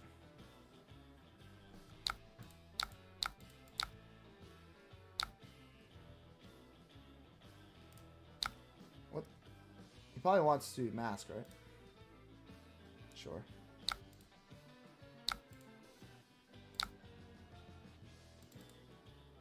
Sure.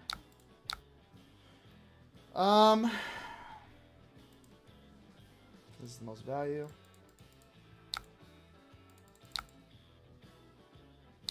And turn. So we're gonna buff power here.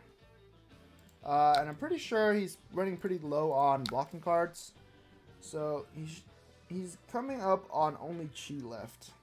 And his turn is basically just gonna be like play dagger or swing dagger and then use his mask. So not a lot of good plays left for good old New here. He has expended all of his resources healing. Nice. Pretty cool hand.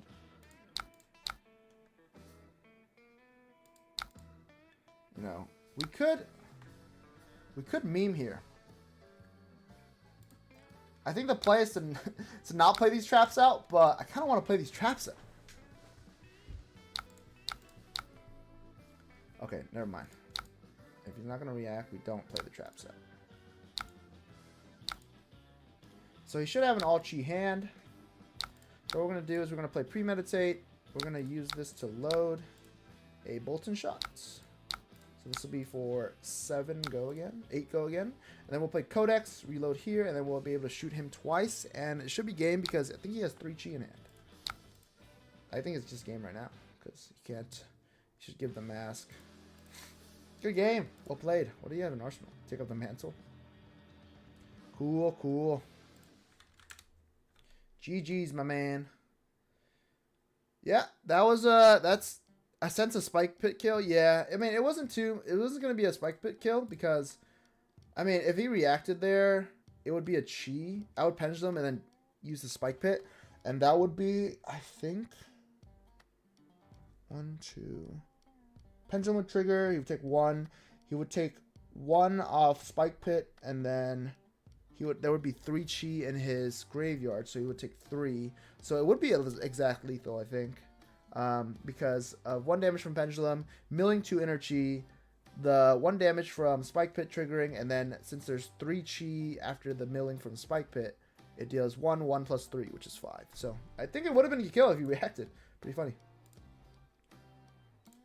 All right, let's get one more game in. Let's get maybe one more game in, and then we can see where we're at after. Thank you for tuning in, by the way, guys, everyone. We're just having a little bit of fun with Riptide today.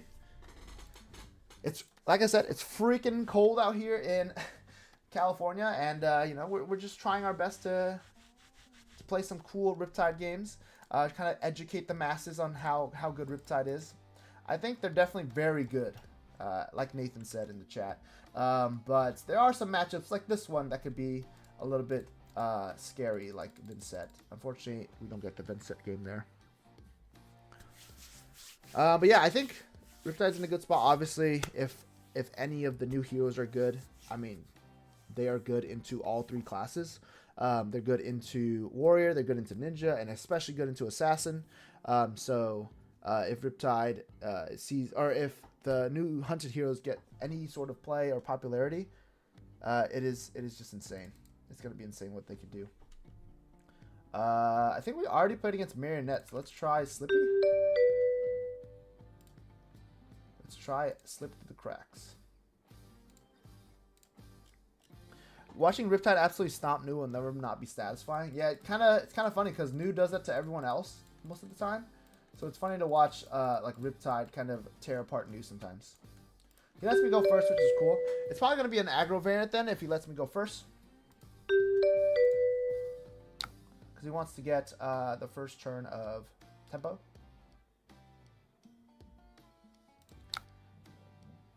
Then we're going to do this. And then Arsenal. That's a cool Marvel. The first attack with stealth each turn gets go again.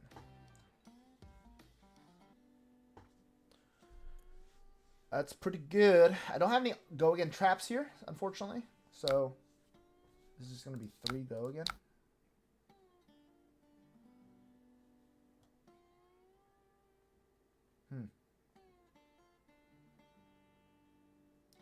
I'm going to block 3. We'll give him a bolt and shot. Yeah, what I should have done is Arsenal Inertia Trap so I can keep this pre-med in hand. So I can load it from hand. 3 go again. I think I'm okay with taking 3. If that's the case. What are they flicking? Targeted Kiss of Death. What is going on? When this hits a hero. I don't understand.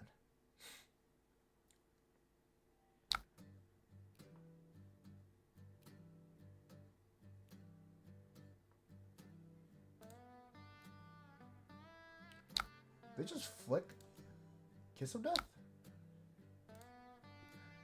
Am I not catching on to something? How the heck did he flick Kiss of Death? Is that a bug or something? Alright, so we're gonna inertia. Am I reading cards wrong? What is going on? He flicked a dagger. Oh, it's because Kiss of Death is a dagger attack. Okay, that makes sense. Whew. I was like, what the heck? Is Flick Knives really the most broken card in the game? Never knew you could do that. We'll go ahead and put it on Crown. Give him an inertia too.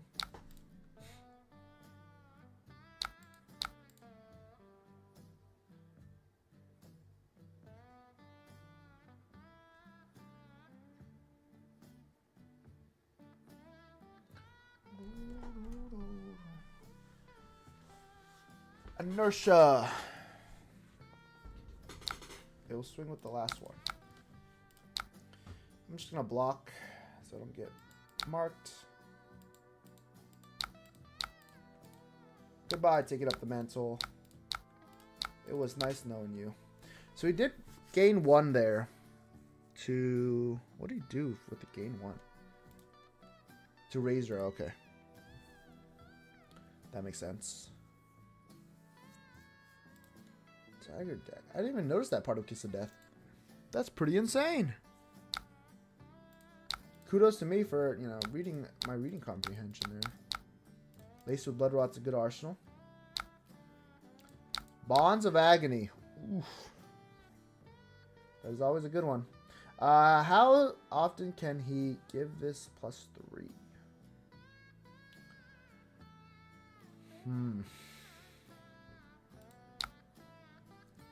I think I'll respect it this much. I feel like Arachne is going to flick 1 dagger. He's going to flick the Nerve Scalpel. Sure, so he has activated it, so I can do this. Before this Nerve Scalpel resolves. Right? Is this how the... Yeah, okay. There we go.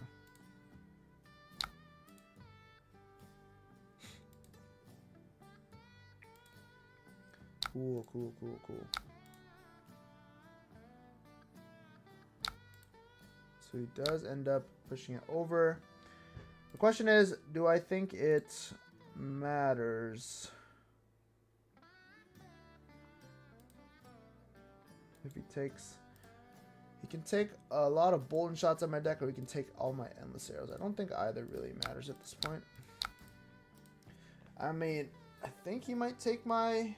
I could respond with Quiver with both my cards, but I don't think that's worth it. I think he'll just take all my Endless Arrows, which is okay. And we just end up blocking again the next attack. He just passes turn. I think I'm okay with cycling this card. I don't really like using buffs in my arsenal. I'd rather like use a buff, load, shoot again, you know.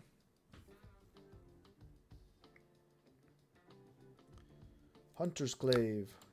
Pitching Toxicity and Justinic, which is good for us. 2 cards out of the hand. Oh wow, that must have been a clunker turn, huh? So I think we care more about I think we'll do it like this first. I think we'll layer the Blood Rot with the Heat Seeker just in case he blocks the Bolton Shot here first.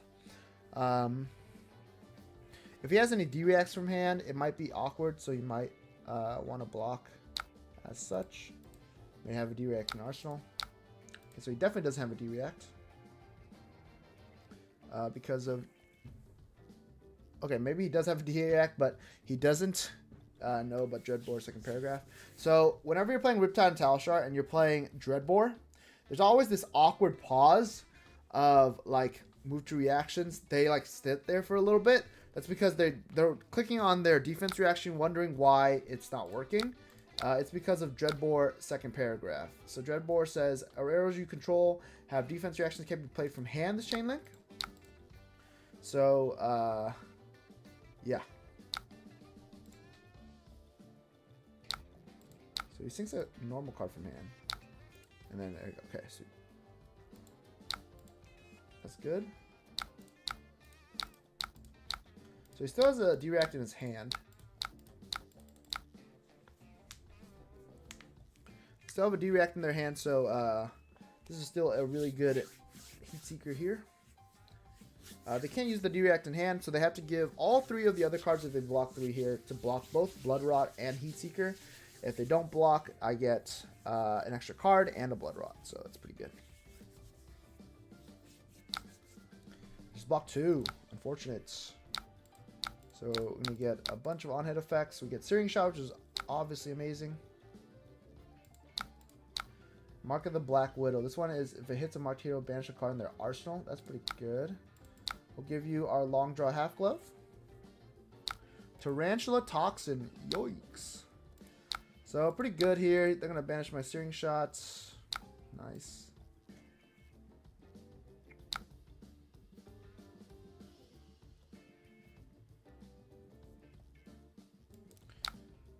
So we're going to go ahead and do this. E-Strike, go again. So we load, because the pre-med will load the arrow instead of the attack from hand. So we do E-Strike, go again. If and we present 2 on hits where pre-med will get me a Ponder. So we already have the Ponder, doesn't matter. This will just be 7 Searing Drill Shot with an on hit of put a -1 counter. I think at this point I would rather put it on Blood Spattered Vest. And yeah, he can. I'm not sure. I'm not sure which one I'd rather put it on. I probably want to put it on Flick Knives, because his other one will get destroyed. Excuse me. Yeah, his other one will get destroyed if he uses it. Bonds of Agony again. This guy is relentless.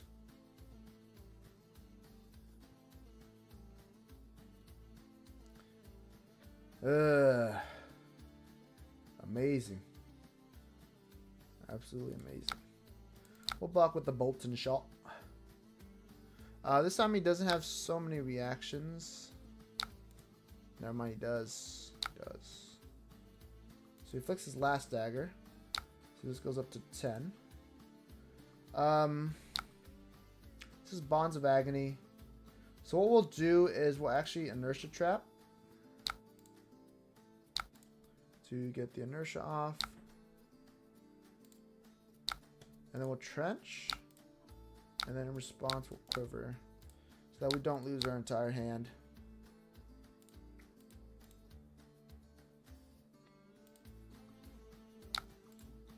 I just take 3 here. And we have no double shuffle our deck because we Quiver and then we also banishes my Pendulum. Unlucky. We Quiver to shuffle and then we also get shuffled by Bonds of Agony. It's pretty funny. Do you think this is better than Tunic in general, or is it more matchup specific? It is definitely matchup specific. So this is a pretty good turn for us to have. Okay, let's just take 1. CNC is also really good. So I'm just going to take 6 here. Unfortunate that we didn't use any of our blocks, but I think we'll be fine. Yeah, definitely matchup specific. Blood Spatter Vest seems like it's going to be really insane in an aggro matchup, where you're not getting this like long duration of a game. You're just like able to net resources so fast. So you can net 2 free resources basically before turn 6, like whenever a dagger hits, and then you could block for 1 if you still wanted to block for 1, or you could get another stain counter on it. So you can get 3 counters before turn 9. Definitely can do it with Blood Spatter Vest. So it's a lot faster. I think in an aggro matchup, this will definitely show its itself. Mark, sure. So we're gonna go ahead and play Tar Pit, or use Tar Pit here.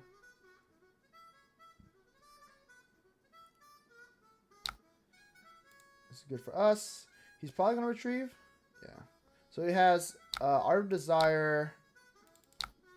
I think he has Art of Desire Mind, or whatever the red one is called. You got a Hunter's Glaive back? Cool. Tar Pit triggers.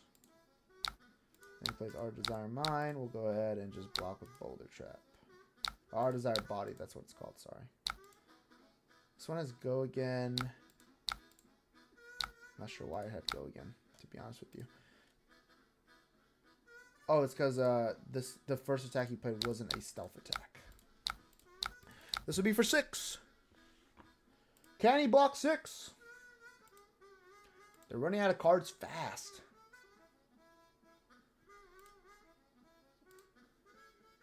We also played every card that we have, so it definitely helps in that regard too. If anyone's bringing Riptide to Memphis this weekend, I'm so proud of you. It's been a long time coming, you know. This is our time. We deserved it. And I hope you don't play any heroes that do arcane damage. I am hoping for you. Just know I'm on your side.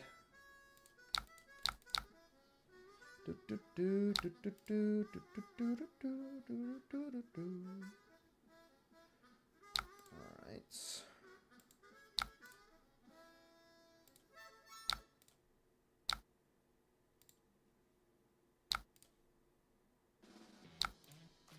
Woo, another -1 counter on his Flick Knives. -2 block.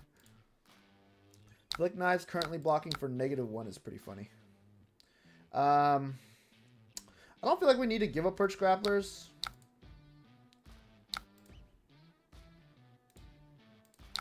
We should just play these 2-card hand here. And hit him with another drill shot, dude.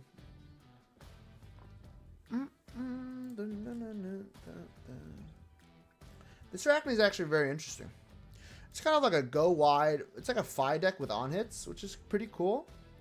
But I think it still struggles in damage output pretty hard. Because I feel like Assassin never really wants to do damage. I feel like most of their cards convert to hand disruption or convert to just really efficient sort of disruption in that regard. So if you're going to play an aggro deck, play like an aggro deck with a lot more efficient lines. 3 go again is a time of old, you know. I think it really does excel though in being able to mix damage and disruption. So like if you're able to like give Bonds go again and then just wham bunch of reactions, maybe I could see more value there. Get the inertia, -3 counters on his Flick Knives. 2 go again. So here we block with Perch Grapplers. He's definitely gonna flick the dude. Leave no witnesses. So we have a Remorseless. Which comes in for 3 because of our frailty. Dun, dun. He's definitely gonna flick the dagger. We're gonna take 2, unfortunately. But it does turn on our Pendulum Trap, which is pretty good for us. Oh, he broke the chain. He doesn't want to do that. He broke the chain, so he can't flick the Kiss of Death, unfortunately.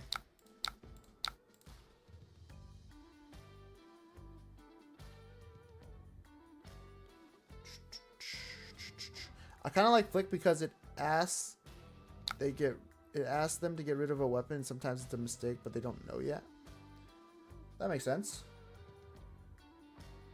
So we're gonna actually save a Lacer Blood Rod here. And I'm just going to play a Remorseless for 7. And if they block 7 exactly somehow, we can Rain Razors to get a extra card. Works out. And this way, if they play any actions on their turn, they basically lose. Because they are under Remorse's effect. Yeah, so if they play Pain in the Backside, they'll die. Good game. Well, I feel like so far we're playing like an aggro deck, but we're so defensive still. Let's see. Let's going back to what you said, Big P. Ask them to get rid of a weapon. Sometimes it's a mistake. Yeah.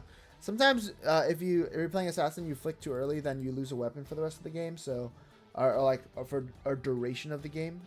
So definitely. You have to be very cognizant of the fact that, you know, if you're flicking to basically mark someone, you won't be able to remark with another dagger or so on and so forth. So marking feels kind of weird because then, at least in Arachne, because if you give something go again and they're marked, if it's not an on hit, you can just take it and then the mark goes away. So you kind of always want to lead with attack where mark matters, and then end with the one that doesn't. Right? So like if you play Mark of... I think Mark of Prey should be pretty good in Arachne Slip Through the Cracks. Thoughts on the other Arachne though? I've been trying to make it work, but the discard on the demi-heroes feels so bad. I have no idea, honestly, with Arachne and Marinette. I have been playing a little bit of it, like in terms of deck building, but I haven't gotten to a point where I like it a lot. I'm also not like the most prolific assassin player. I've recently just picked it up just to try to understand what's going on. Because I started building out new, and I'm starting to build out other assassins as well, like Azuri and some of them from this one. But I haven't seen it. I haven't played with it enough to know where to kind of go just yet. But I think it can be pretty good. The discard for +3 is basically a way to just allow yourself to get extra like value out of your cards and push damage, which Assassin kind of struggles with. So it can definitely be pretty good, and I think most of the forms are pretty nice.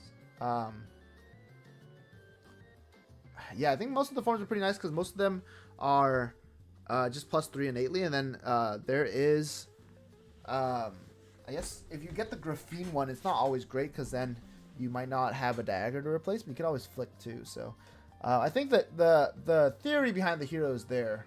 It's just a lot of chaos because it's a chaos assassin, obviously. So it might not be consistent, but I think the theory is there. They bank on up sticks when they don't know they won't see it for a few turns. Okay, I think I get what you're saying. Yeah, it's there's a lot of ways to retrieve those, so flinging a dagger isn't always so great. Isn't so bad because you can get it back. Paul Moran says, thanks for the stream talk though, appreciate it. Will you have the deck list? Yes, I'll post it again.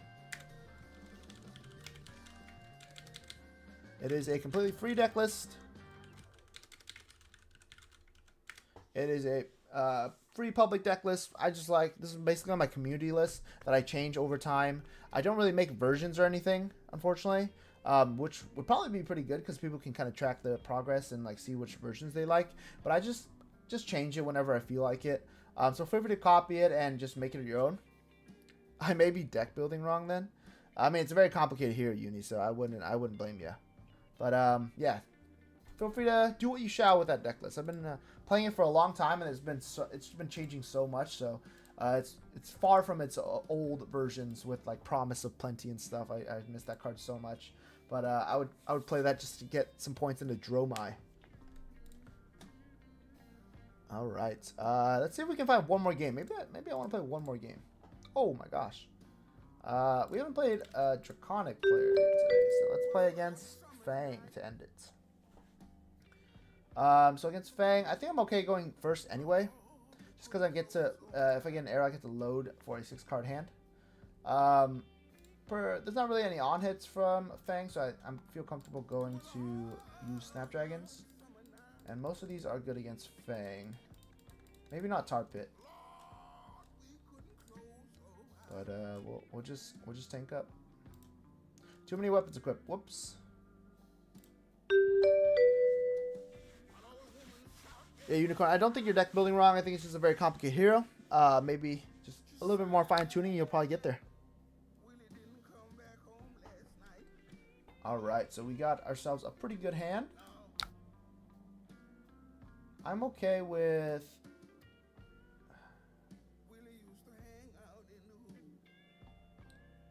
I think I'm going to use Seek and Destroy to load Heat Seeker. And then I'll Arsenal Boulder and pass. Very interesting play we had to consider there. Forgo again. That's always going to be good. I think we're going to block with this. Just to get the block out. Harder to build than Vincent is crazy. Yeah, Vincent's also very hard to deck build on. But she's getting closer and closer. Whoa! I just noticed Helm of the Sharp Eye. Based. That's pretty good.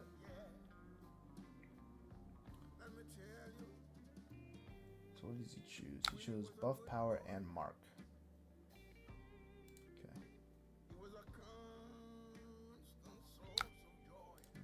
this.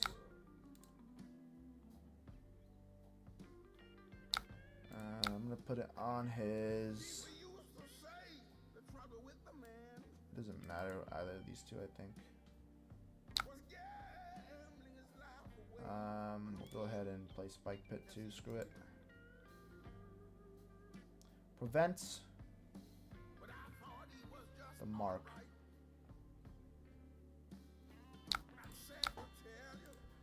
And this way we can still premeditate into Searing Shot. It's pretty important to not get greedy with Spike Pit traps sometimes. Like playing it early never feels great, but sometimes like late game when it reveals a card that's not in their graveyard anyway, or like a one of, or something that's still in their deck like a blue, it just does 1 damage anyway. So important not to always get greedy with that card.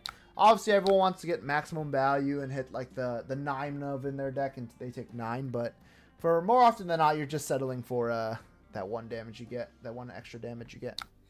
The thing with Riptide is there's 5 different ways to build him. There's personal comfort. I think his biggest advantage is your opponent has to guess 20% what version you're on. That is true. There's a lot of Riptide builds out there. There's the tanky Riptide that I enjoy playing as well, and there's this one which is super aggressive, super aggro leaning. There's ones that lean more into traps with like not very many attacks, like full traps, and then there's ones, you know, that are all aggro without most of their traps. So there's a lot of different builds. I think this one is a little bit more of a tanky aggro version with a lot of traps in there, just because of the new heroes. I can definitely see going down on traps just to get more cards, more aggressive cards into the deck list. I will say though, Fang does block notoriously bad for a warrior. Does have a lot of 2 blocks. But I agree, Cody. My favorite part is sitting down and they don't know what I'm playing. Okay, pretty good. Frailty's good.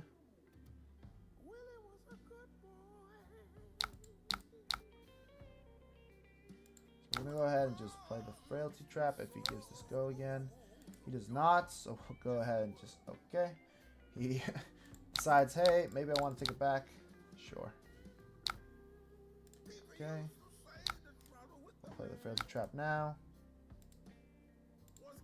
We're bringing it back down to 2. Blocking 2 to 3. Pretty good for us. And this will come in for 3. No, 4. He has not created a Fealty this turn.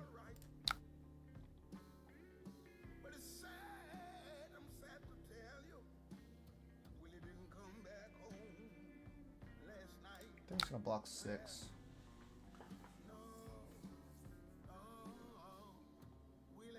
Actually, I'm going to block 3.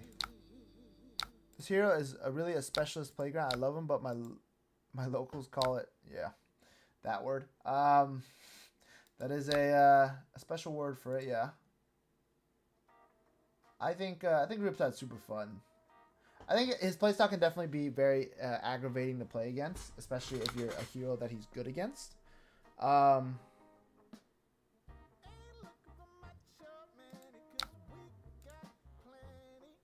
ahead and do this to hide what we send down. We can always hide our pitch like this too. And this way, if the Heat Seeker hits, we'll be able to arsenal the Inline Strike next to it. That player hates hand disruption. I think everyone hates hand disruption, to be fair. Not a lot of people enjoy hand disruption. It doesn't feel too good when you don't get to play the game sometimes, but that's just the nature of some of these classes, man. I think it's good for the game. Makes a fealty. Sure. So I'll start with this. Go again. And then it's either play Codex.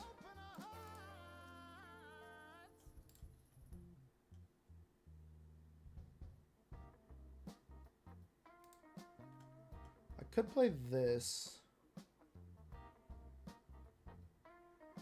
Upload here and then play.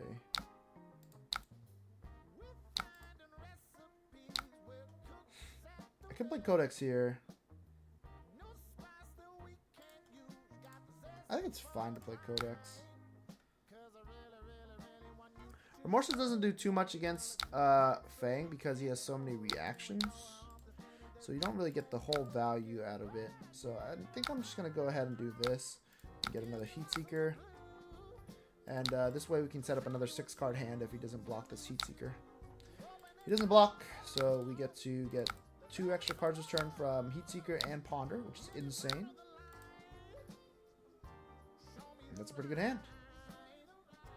He hates it so much when I pair into him, he leaves even though I am on aggro and don't plan on fatiguing. That's tough, man. I'm sorry to hear that.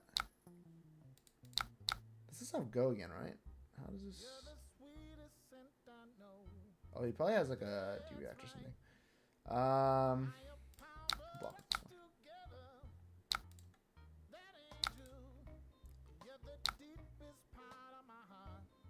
What just happened? He literally didn't play anything else. I was expecting him to like make a fealty in resolution or something. But I guess not. Well, that's an auto win free pack. Wouldn't let that bother you? Yeah, I would say so. Like, sorry, I was a little bit preoccupied with the game. I think this Fang is just giving up, by the way, too. Yeah, I wouldn't take it too seriously. I think like people just sometimes don't like the heroes they're playing against, and I mean they're entitled to that opinion. But I wouldn't put too much. Feeling into it. I'm sure. I hope that they can like separate, you know, the game from any outside relationships or anything like that too. Hopefully you guys are still good buds and everything. Alright, Sharpen Senses. This one is the one where it gets go again, right? Perforate. Cool. We draw a card too. Wow, that's pretty good. Fealty.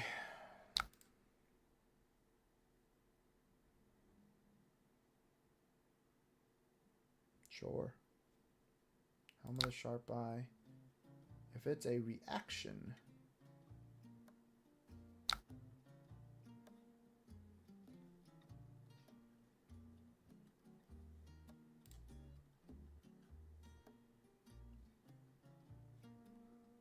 I don't let it stop me, but it still feels bad. Yeah. I mean, it's tough, right? You're just playing the hero you like, and there's not much you can do. Holy shit, he can attack with this 3 times? Is that legal?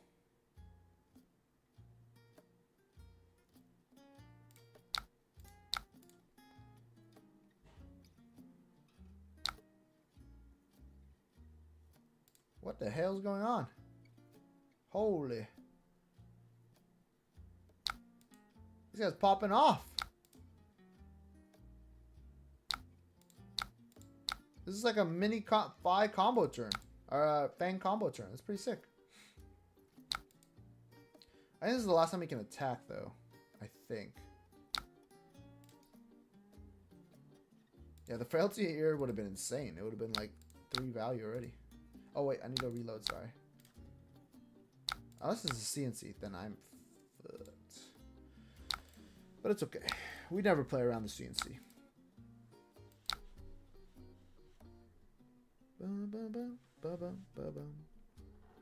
Dang, he's hit with daggers so much this turn.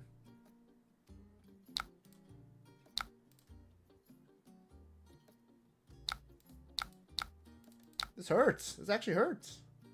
I'm out of blocks. The Haunter Frailty, yeah.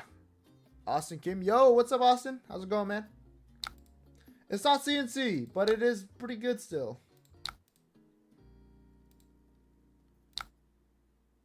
This is so interesting. So this is going to come in for 7 and mark me, right? Oh, wow. Wow, he turned around the tempo so hard right there. This is a really big turn. I wonder if this is like a combo Fang deck.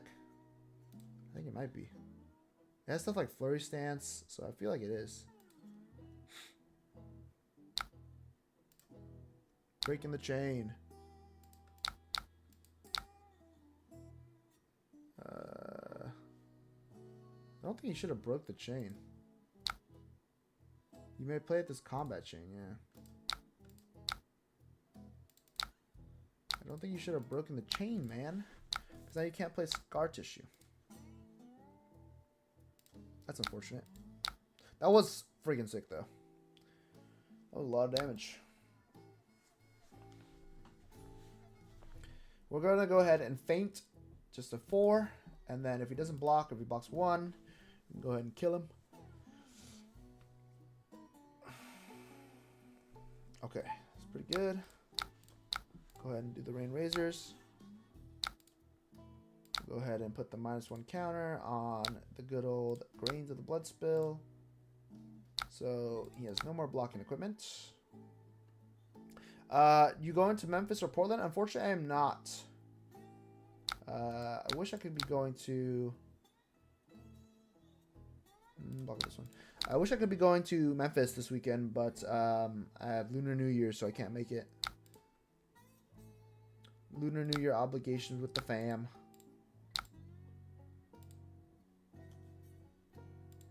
Jesus, so laggy. So laggy. But yeah, I was hoping to make it. Unfortunately, it's during the day too, so I can't play Age either. But yeah, taking a break, and then next week is RTN, so it's gonna be a lot of fun. Playing with everybody, seeing everybody again. I think this time Age round might be a little bit more split because people are going to Memphis, so won't be seeing everybody there. Comes in for 3. I think I'm okay. Just taking 3 here, and then we keep our Bolton shot to kind of have a more aggressive turn later on. This Blood Rot is going to be good because he can't play DX from hand, so he has to block with 3 cards if he wants to. Yeah, I'm not going to Memphis, but yes, on Portland. Yeah, I think it's another Battle Heart in Portland, right? I'm thinking about it too. Interesting. So he's going to take 1, which gives him a Blood Rot. So he dies if he doesn't. Block correctly. I'm going to do -2, so each one can have -2. Doesn't matter anymore, but here we are. Ooh, this is a good hand.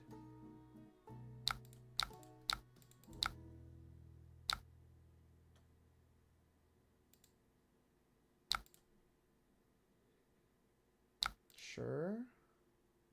He does not pay for Vigor, probably because there's a yellow and he wants to pitch it to Blood Rot and not die.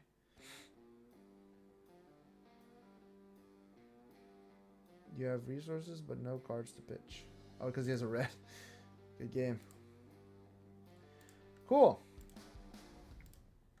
Yeah, I would have been able to pre-med, Bolton Shot, Rain Razors, reload, Bolton Shot again, so it would have been pretty good. By the way, you and your boys could hit us if they're going out to London early for testing. Okay, cool. Yeah, just DM me on Discord what days you're getting into London, and I'll let the members know that are going. Early practice could always be good. Unfortunately, I'm not going to be able to make it to London either, but hopefully we can swing the APAC Pro Tour later this year. That should be a lot of fun too. Good games. All right, cool. I think we went 4-0 today. On Riptide, I think we played against a bunch of assassins and now just Fang. So that was pretty fun. I think Riptide, in short, is a pretty good pick right now, just because of the popularity of the new heroes coming out, and then he's already has good matchups in the meta, like new. He can definitely struggle sometimes into Zen and Enigma if those players play it correctly, but new seems like a matchup that you're really favored into no matter what they do, especially if you include Pendulum Trap, because one of the outs for new will be using the mask over and over. And then you could counter that with just Pendulum Trap, which is more card advantage anyway. Yo, just joined the stream, but wanted to hear your opinion on Aim Tide. What's holding back aim counters? So I think, in short, aim counters aren't that great because the on hits of the arrows aren't too crazy. First of all, like they're not that debilitating, especially for Riptide, just because the best one ever is Red in the Ledger, but that doesn't even need an aim counter, and that's an Azalea specialization. I think the aim counter cards just aren't really that good yet, and then if you don't get an aim counter on them, they're basically just blank arrows without any on hits, so that's also really bad. And then in the end, aim counters are innately underrated in terms of an attack as well, so there's a lot of factors that hold back aim counter Riptide for a benefit that isn't really that great anyway. And you need to encounter also forces you to pitch a lot, so it's kind of like you need to build the deck with a lot some blues or some yellows to pitch around and use that sort of Barb Castaway or Sand Scour or Great Bow. But Riptide excels at not pitching sometimes with the aggro build, and then if you play Dreadbore, the pitch is just used up more efficiently because it counters D-Reacts, and then you can use like a 2 for 6 to turn into a 3 for 7. So I think that's why Aimtide is held back a little bit. I personally just don't like playing Aimtide either, just because I think it's just a little bit underpowered for not that much benefit. But I see the merit to it. I think with more support, it can get there. Is there an Age Discord? I can add you there. Yes, there is an Age Discord. I don't know how you're not in it, but you can find our Discord on our YouTube channel too if you're watching, Austin. So you just join the Discord there, and I'm Foxman or Anthony in the Discord if you want to find me there. But thank you guys for watching today. It was a lot of fun tuning in. I've had a long day, but I'm glad to have ended it with you guys playing Riptide, my favorite deck ever. To answer the question, if I think this is the best Riptide meta ever, I think it is. And this is probably the best chance ever at top 8ing if you bring Riptide to a tournament. So definitely consider it. I played the aggro version. Feel free to bring that one to the list. But there's plenty more like Aimtide, like the chat says, or Riplander. You can copy one of my Riplander decks from San Diego, something pretty close to that. Add chain reaction, plan for the worst, and you're probably pretty good. Yeah, it's a lot of fun. Check it out. I hope to see some Riptides this week in Memphis, or this weekend in Memphis. But if not, you're either doing bad, unfortunately, or no one's brave enough to bring it. But I think a certain someone might be bringing it to Memphis this weekend. So keep an eye out. Keep an eye out. It's definitely not me because I'm not going. But there's a person I'm looking forward to. Good night, everyone. Have a great day. Thank you for watching, and we'll see you probably next week for another Riptide episode. All right, later.